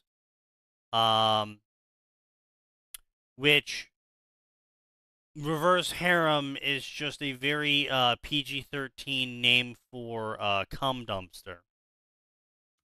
Other woman and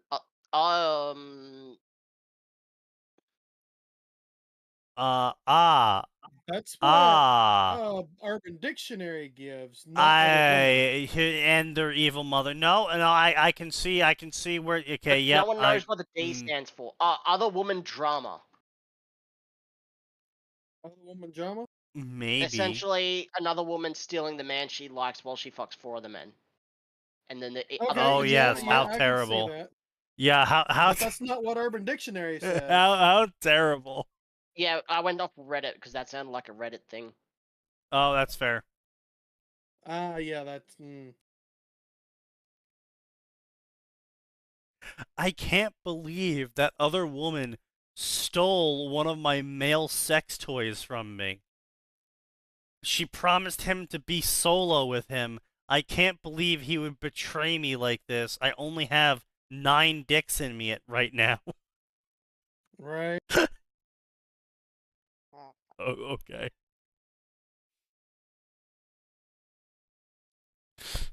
My new job. So this is the summary for Private Listing by C.S. Berry. My new job is more than I bargained for. So you're already off to the. You're already bad grammar to start with. Okay. 4 demanding billionaire bosses. There doesn't need to be a comma there. you have 4 billionaire bosses? What company do you work for? That's a really good question. A company where 4 billionaires have gone into a joint project and have hired you. I'm concerned. You work. I'm sorry, gorgeous, you work for a supervillain. young, rich billionaires who make me feel more than I could ever have imagined for them. If I sign on this dotted line, I'll be theirs to protect, to have, and dominate. I'm going to get a new apartment, a new wardrobe, and everything I could ever imagine. Looking across the conference table at his ripped abs, my choice is made for me. And I don't even let the ink dry before I let myself fall into their arms. Bitch, do you really think 4 toppest tier men, 4 of them, are gonna well, you see, sign, you're forgetting something. What am I forgetting? Every woman deserves a 10. And if there's a guy that exists that's below a 10, they're not people. Yeah, of course they're not people. I'm aware. Yeah. Yeah. And not being a person myself, I'm aware. Yeah. Jesus Christ. What's But this bitch thinks she's like a 12 or something and deserves 4 10s? Fucking really? Yes. It's just Fine. Yes. Hunted by a stalker, I agree to place myself in the hands of the 4 protective billionaire bosses again. As danger lurks, their possessiveness of me grows. Every sexual encounter is more intense than the last. I can't stop my heart. Captured by her stalker and fucked by the bad boy, right? I can't stop my heart from wanting what I can't have. A future with all 4 of them. It'll become 5, guarantee it. Holy shit. And then this is boss me. I might be falling deeper in love with my 4 protectors, but my stalker is still getting closer. The 4 beautiful billionaires are mine now, and no one can know. I've never known jealousy until now. I've never felt claimed by a man until then. That hurts to listen to. It should. They've done everything in their power to make me feel cherished and adored. There was supposed to be one night of glamour surrounded by my 4 man toys until it became so much more.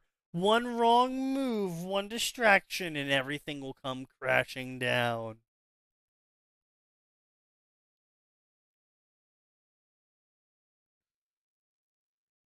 Oh, holy shit. And this is the final book in the series so far.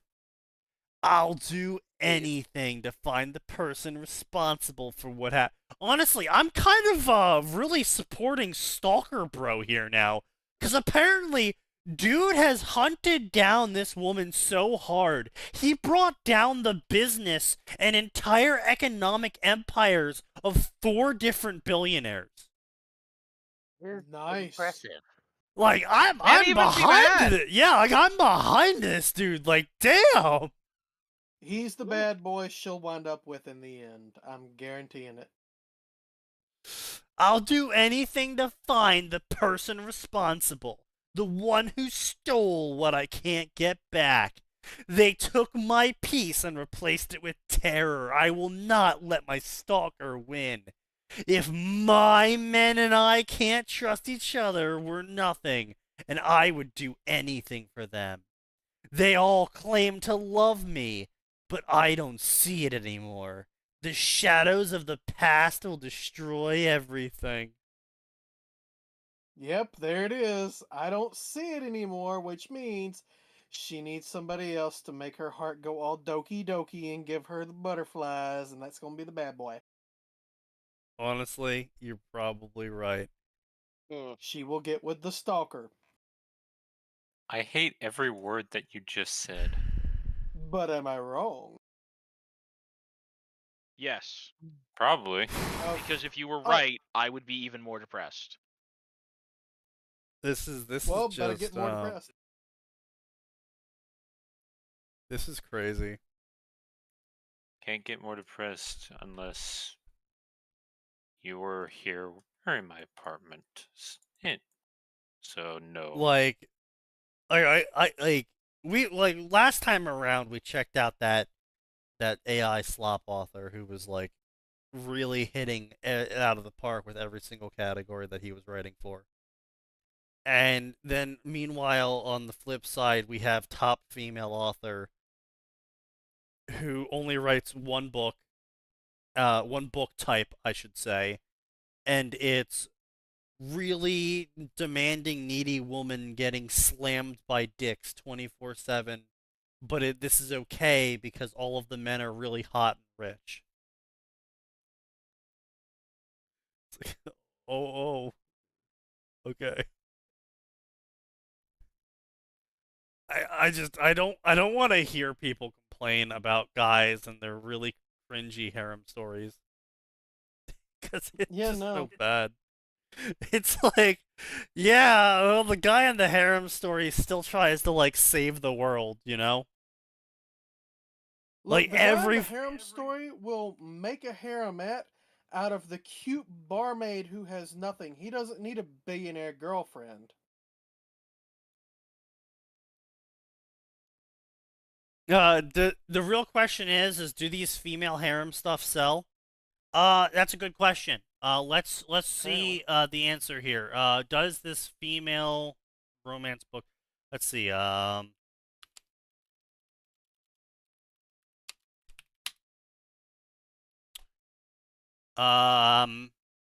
60 million copies of 50 Shades Grey. 100 million copies. Oh, 160. Wait, what? Oh, God. Jesus.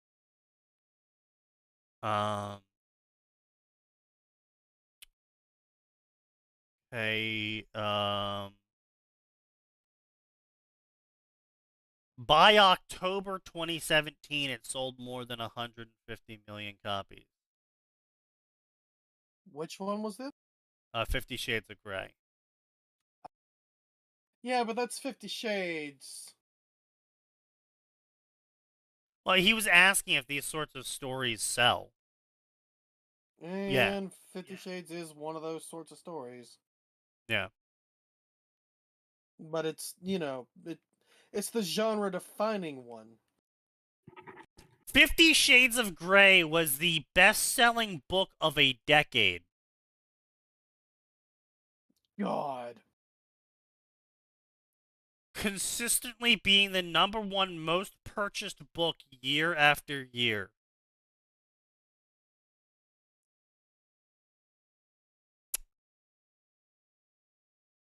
I don't like that. It doesn't look, don't look at the highest of the high earners. It's like looking at the 5 people who win the pyramid scheme. Sounds right. Yes, but no. So, the reason why I'm looking at 50 Shades of Grey is because 50 Shades of Grey is self-published. You have to keep this in mind. This was not a publishing house that put it out. This was not a... They didn't have advertising until they became popular. I thought they just put it on Amazon. Yeah. That is what happened. They self-published it, started selling it on Amazon, mentioned it on their Tumblr and the original story that they were selling the book now as 50 Shades of Grey, and it just took off from there. They didn't have a budget for advertising. They weren't displaying the book in like the front section of Barnes & Noble until it became a New York bestseller. Like, after it got the ball rolling, then it had all of the support of the apparatus behind it. But it got the ball rolling on its own first, completely on its own. Yeah. So, that's why I'm looking at 50 Shades of Grey. Like, this isn't a case of, like, James Butcher. Jim Butcher's son. Right? That's what his son's name is, James? Yeah. This isn't a case of like James Butcher writing a book and then it being decently popular just because his dad is a good writer. Yeah. Which, by the way, James Butcher is not a good writer. Which is honestly mind-blowing. Not surprised. But yeah, this isn't a case of like, oh, they had a publishing house behind them and they had book deals already, and you know they weren't propped up by the industry. So, yes, it's by and far a outlier, but it didn't start as a prop up. It was an indie project.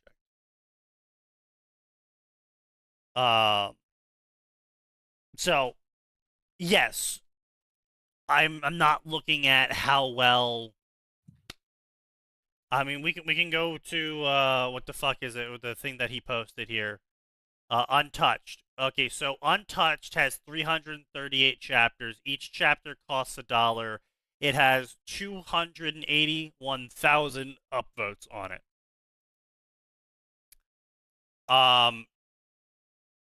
So even if we cut that number in half, so 50% of people who read the first chapter and gave it a thumbs up went on to read the rest of the series, and that's about average, okay? Just to be clear, that's about average, around 50% of the people reading the story in the end. 338. They're earning at least $3 million off of this story. So, would you say $3 million is a roaring success for what is blatantly just a female getting a train run on her every chapter? Yeah, that's pretty successful. I would say that's a lot more than just pretty successful. And they've written 5 other books with this premise. We don't know the sales numbers on those, though. But I can only imagine that it's still pretty good. And again, that's $5 per book. They have a 4-book series, so that comes out to $20 in total. If someone's going to read the first book, they're probably going to read the rest of them, which means we can assume, I would say, a 75% rate. And if a quarter of the people that upvoted the Untouched story, which links back to the rest of their books, so a quarter of 300,000 people went on to go buy Private Listing. That's what's that right there? That's like a quarter of 300,000. A little bit harder. It's like 750. Yeah, 750. So that's 75,000 people go on to buy $20 worth of books. So that's $1.5 million for a self-published book.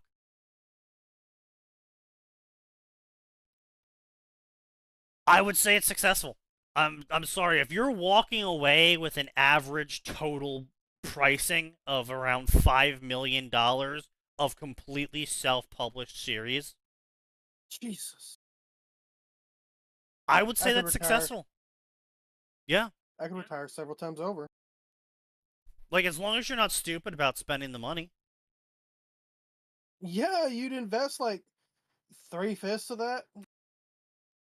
I mean, use like, the rest the thing to is, build like, yourself up. Yeah, I mean, yeah, but I mean, with just $1 million alone, you can get a dividend rate of about $5,000 a year. And as long as you pick the correct state to live in, $5,000 a year after taxes, you're gold. You're set. You don't have to work again. That's with just $1 million. If you're putting $3 million away at those rates, you're getting $15,000 a month. Yeah, and that's a month. And even if half of that's being taken away because of taxes, that's still $7,000 a month, which is almost enough to live anywhere but New York or California. Right. Need about a what did they say the California's expense per year was? Something like $1 million? Something like that, yeah. And to live in New York City, to have and pay rent in New York City in certain parts was at least that. The average rent in New York City, I think, is $5,000. But I know a couple people that were paying around $20K a month.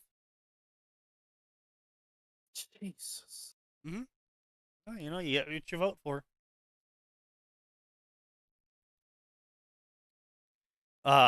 But yeah, so I mean that's you know, again, the completely indie author comes out of nowhere, earns $5 million writing romance stories for women about a bunch of really rich buff dudes running a train on them.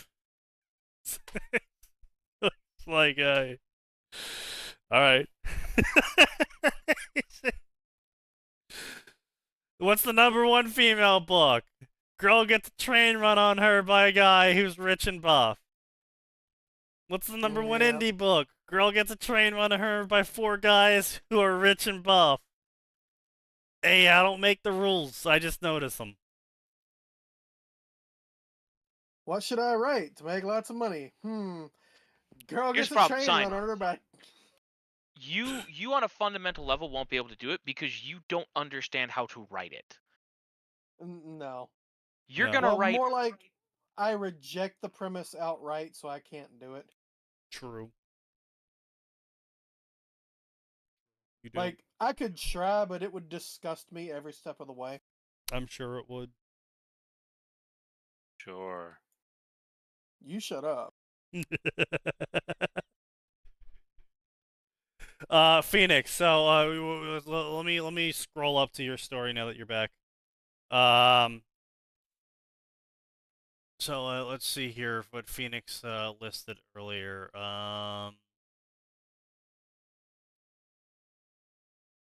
Did we cover? I think we covered what. Oh, sorry. Here we go. I was considering writing a cross between Wild Bow's main characters, but I'm worried that since a majority of people only know him for Worm, people won't like that Taylor doesn't get an active role in it, as in she doesn't go out the first night, since she can visit the other main characters as a ghost and they can visit her. And since she missed meeting the Undersiders, I would imagine she would take a slower role in Brockton Bay. She doesn't really have that much circumstance going for her without the Undersiders, and other main characters have to deal with active problems like magical cannibalism rituals. Maybe I'm wrong, but Taylor is the type of person who, once she starts, it's hard to stop her, but it's hard for her to start, hard for her to change direction. Since most readers are coming from Worm, they wouldn't like that Taylor doesn't take center stage. Yeah, pretty much. You're pretty much nailing it on the head there. Taylor is the equivalent of a rock being thrown down a very sheer cliff, but the rock's very heavy, so you have to really push hard to get them to start falling. But once they start falling, yeah, pretty much. In a metaphorical sense, because Taylor doesn't have much oomph behind her until you know later, as things progress. Yeah, sure, she rots lungs dick off, but that's not difficult. Not if you get him by surprise. Well, I mean, she did get him by surprise. What happened was that Armsmaster took him down, with his knockout concoction and regeneration inhibitor, and then Taylor sent her very highly lethal poisonous spiders to go bite him in the dick, because she's petty, and it rotted his dick off, and she didn't realize it would do that because she didn't know that it was inhibiting his regeneration, so she thought that the amount of venom that she injected into him was necessary to keep him down. And instead, it induced necrosis in his penis. But don't worry, he got better. I mean, sort of, yeah. But yeah, so she doesn't really have a lot of oomph behind her, and she really starts going. Shoot the child, Taylor. Yeah, no, the Worm fans, you gotta keep in mind when it comes to Worm fans is that I would say nearly 2/3 of them at this point have never even read Worm, and all they know is Fanfiction Taylor, and Fanfiction Taylor is just way more fucking hammering shit out than actual canon Taylor does. And so if you try and go ahead with writing a more passive Taylor, while that might be canon compliant and be the most likely thing she would do, the fandom doesn't see her as that. They see her as the queen of escalation, the queen of doing more, getting involved in everything. She's always right. Yada yada yada. She's the wooby, etc.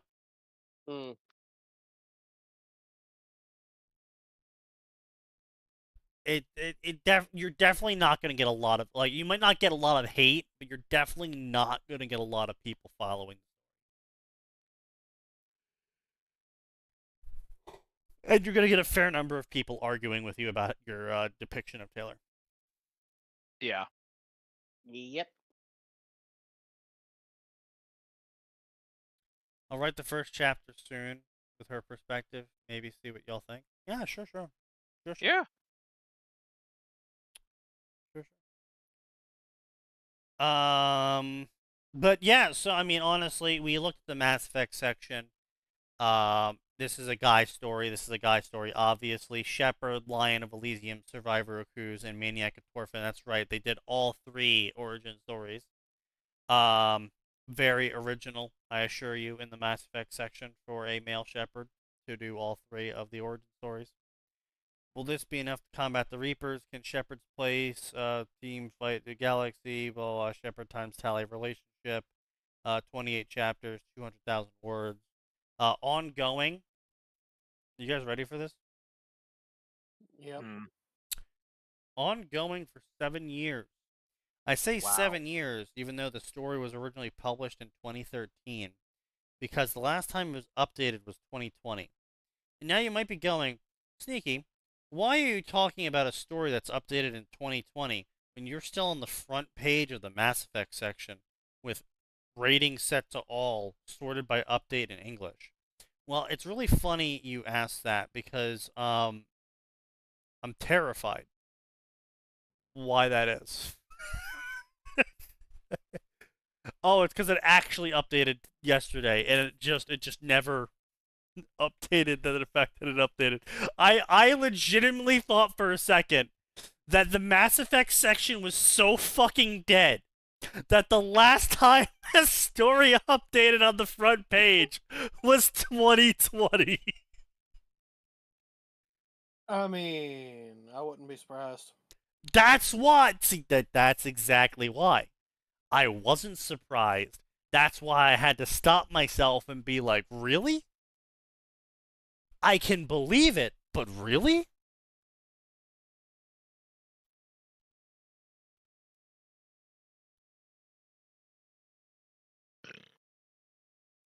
Not only do I believe it, I have zero trouble believing it. Yeah, true. Yeah, exactly. Yeah. Yeah.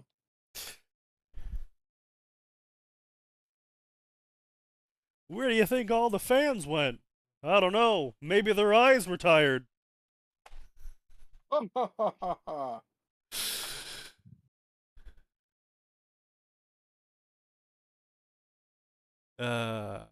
need my own style.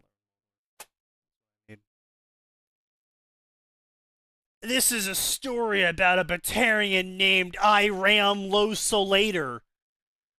And he suffered personal tragedies in his life, and we will follow him as he's a loner. No. No. I desperately hope that this story is in fact a bait and switch, and that we think it's about some sad sack of a Batarian. He gets murdered in the first chapter, and then we hear about this alliance, about this man who's going on a genocidal spree against Batarians. Indeed. Familial ties. John Shepard, Mass Effect, works in C-Sec with Garrus. But he also has a sister, Commander Jane Shepard Effect. Garrus never knew John had a sister. How will things change when his sister starts getting fucked by Garrus? I mean, I imagine I'd kill the Zeno. That's how that happens. Garrus, I'm gonna remind you about this human tradition called the Bro Code and how you're breaking it. Spiked for her pleasure. Garrus, I'm gonna remind you, I am heavily armed, and if you hurt her, well... Garrus, I'm one of the few people on the Citadel who has the same gun licenses as you do. Another thing is that this Taylor will take a different path from canon, not just in her actions, but also morally. That'll be impressive. Especially now that she has lots of good friends and role models from the other Worm stories, from the other Wildbow stories. Yeah, okay, I mean, you know, I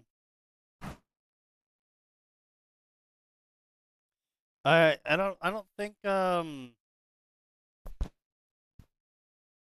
gonna work.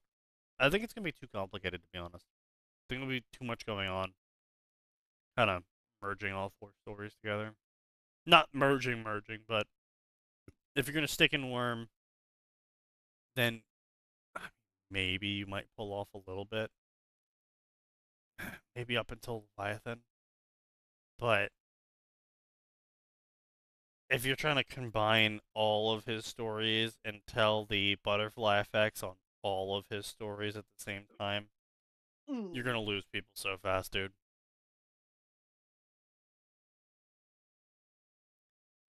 Unless you're gonna have, like, events happen off screen when you cycle through the characters, like, you know, you go from Taylor's perspective, and the other 3 react, and then you swap to someone else's perspective, and time continues for all 3 of them, so you kind of get, like, a background idea of how things are going in the other stories. And then you get, like, the perspective chapter as you hop between all of the stories.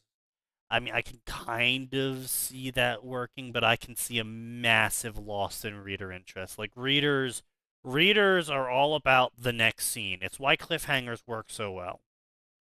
Because... especially when you have a Patreon. True. But it's why cliffhangers work so well. It's because readers want to read the next scene. They're invested in the next scene. If the next scene isn't about the thing they want it to be, they leave. They might put up with being stalled for a little while, but only on the promise that it is coming soon. Right, Someone should exactly. tell how crazy is that? The Cradle of Cosmo, an Asari exploration vessel, reactivated a new Mass Effect relay to an unexplored edge of Council space. The coordinates led them away from the renowned Atin traverse into foreign territory. Little did they know the relay would bring them right into the heart of a fledgling starfaring nation. Wait, a fledgling civilization? Question mark. That's right, humans made it to space without Mass Effect. Another generic story, which I'm sure will die soon. Like normal. Actually, on second thought, some of the MCs are pretty bad, and yeah, keeping track of like 6 simultaneous plots as they intersect will be really tough. I can imagine it'll be like 500k words just to get to the same point in time as the bank heist. Yeah, likely. It's typically why when you do a fusion fic, you kind of just keep one structured plot line. It's why when you have stories like the whole, oh, I found a book and it lets me talk to someone else, or I found these other people that can show up as ghosts and give me advice, you kind of don't really cover their side. Like, you give details and generalities, and like maybe you have them show up being really sad one day and they can tell you how the friend died or whatever, but you generally kind of just stick to one realm of lore occurring. Because again, like you said it yourself, there's a lot of people coming in from Worm. They're not gonna read the rest of Wild Bow's stories. If they haven't before now, they're definitely not gonna start now. With multiple stories, it's going to be hard to get that next scene for everyone. Exactly. And I just don't think it's going to work, my dude. That sounds like you're making a real rough time for yourself for very little payoff. Sneaky, I think you're missing a key detail here. What's that? We have a man who, in order to write this, has at minimum at least exposed himself to all of Wild Bow's content. Yes, yes, I know, and he Someone should who be has instituted read in all of it. Yeah. Yes. Yes. Yeah. Yeah. Your point. Do you know how rare that is? I'm aware. We know. We have like the only one who exists. So, I'm aware what you're trying to say is, yeah, they put in a lot of effort to do something really stupid already. Why wouldn't they do more stupid things with more effort? You're not wrong. However, my response to that is that just sounds like a lot of effort. Like reading, like look, reading takes way less effort than writing. You've got people who have written 3, 4, 5, 6 million words of some bullshit Harry Potter story over the last 20 years. Yep. Yeah. Yeah, there's people who will just dump that kind of effort in it because they, I don't know, they think it's fun.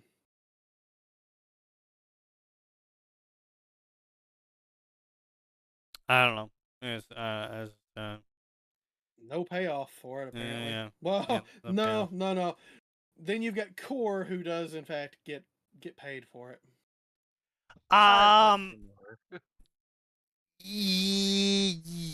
Yeah. Or who was the other one with Parcassius? No. The Cambrian? one with the really edgy fucking Harry Potter story.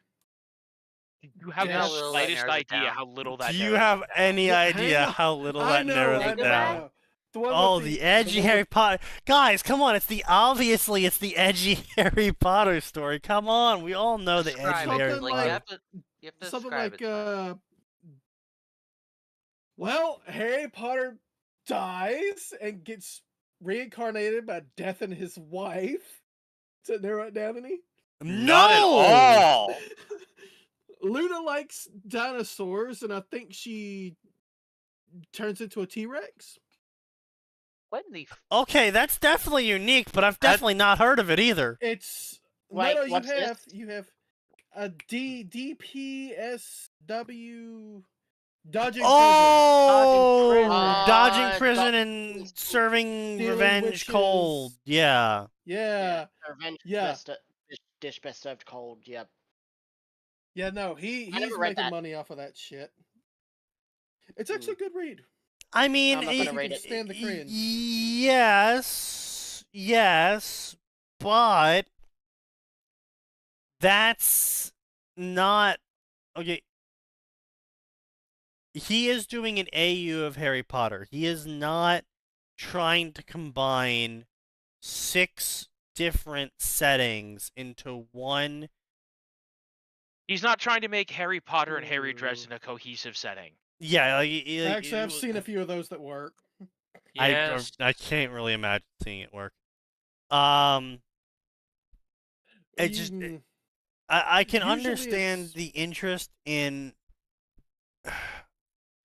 So the thing is with Core, and why it doesn't work, for using Core as an example, is because Core has each story separated into its own independent world line that does its own independent stuff, and he gets paid for it. So there's already an incentive for him to put the effort in. And on top of that, the effort is far less. What Phoenix here is suggesting doing is taking all 6 of the properties created by Wildbow, writing Making a fusion world. every character in parallel with each other and able to talk to each other like a chat group. No. And how that affects the plot of all 6 stories simultaneously. Are you fucking retarded? You'd have to do all 6 stories at the same time unless you're explicitly sticking with just Taylor. Yes, that's what we're saying. That... Sign L! Sign L! Sign L!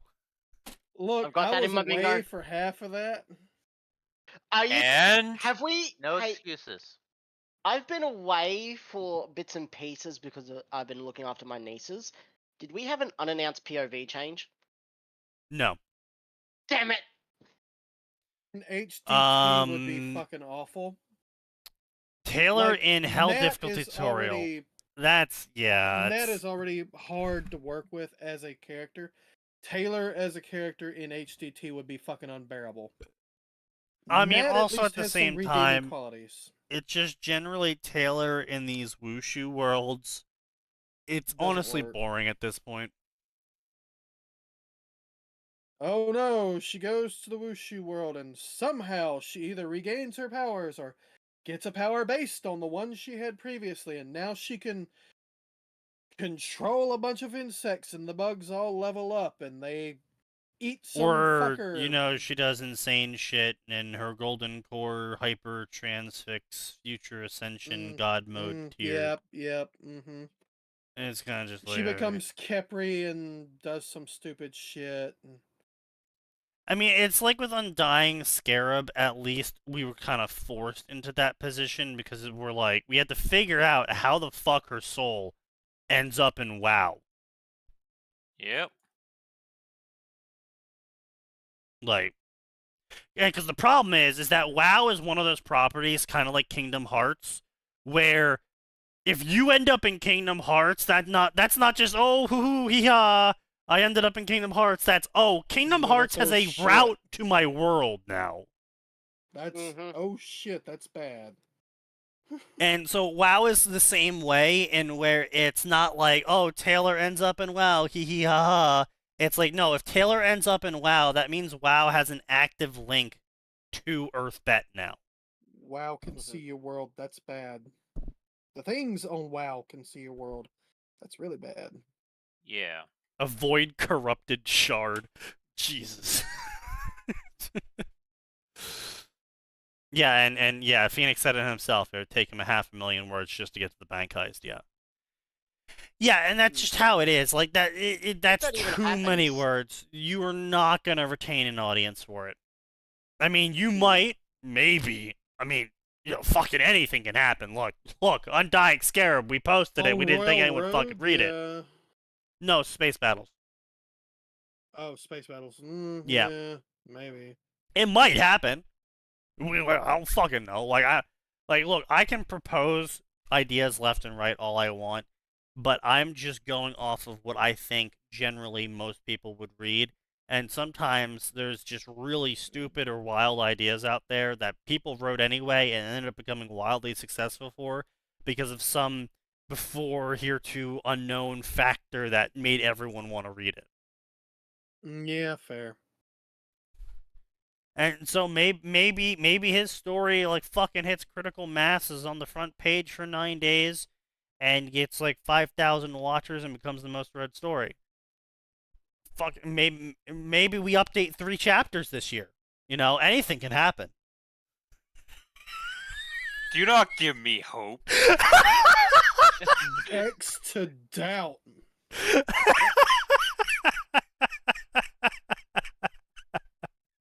The immediate response are great.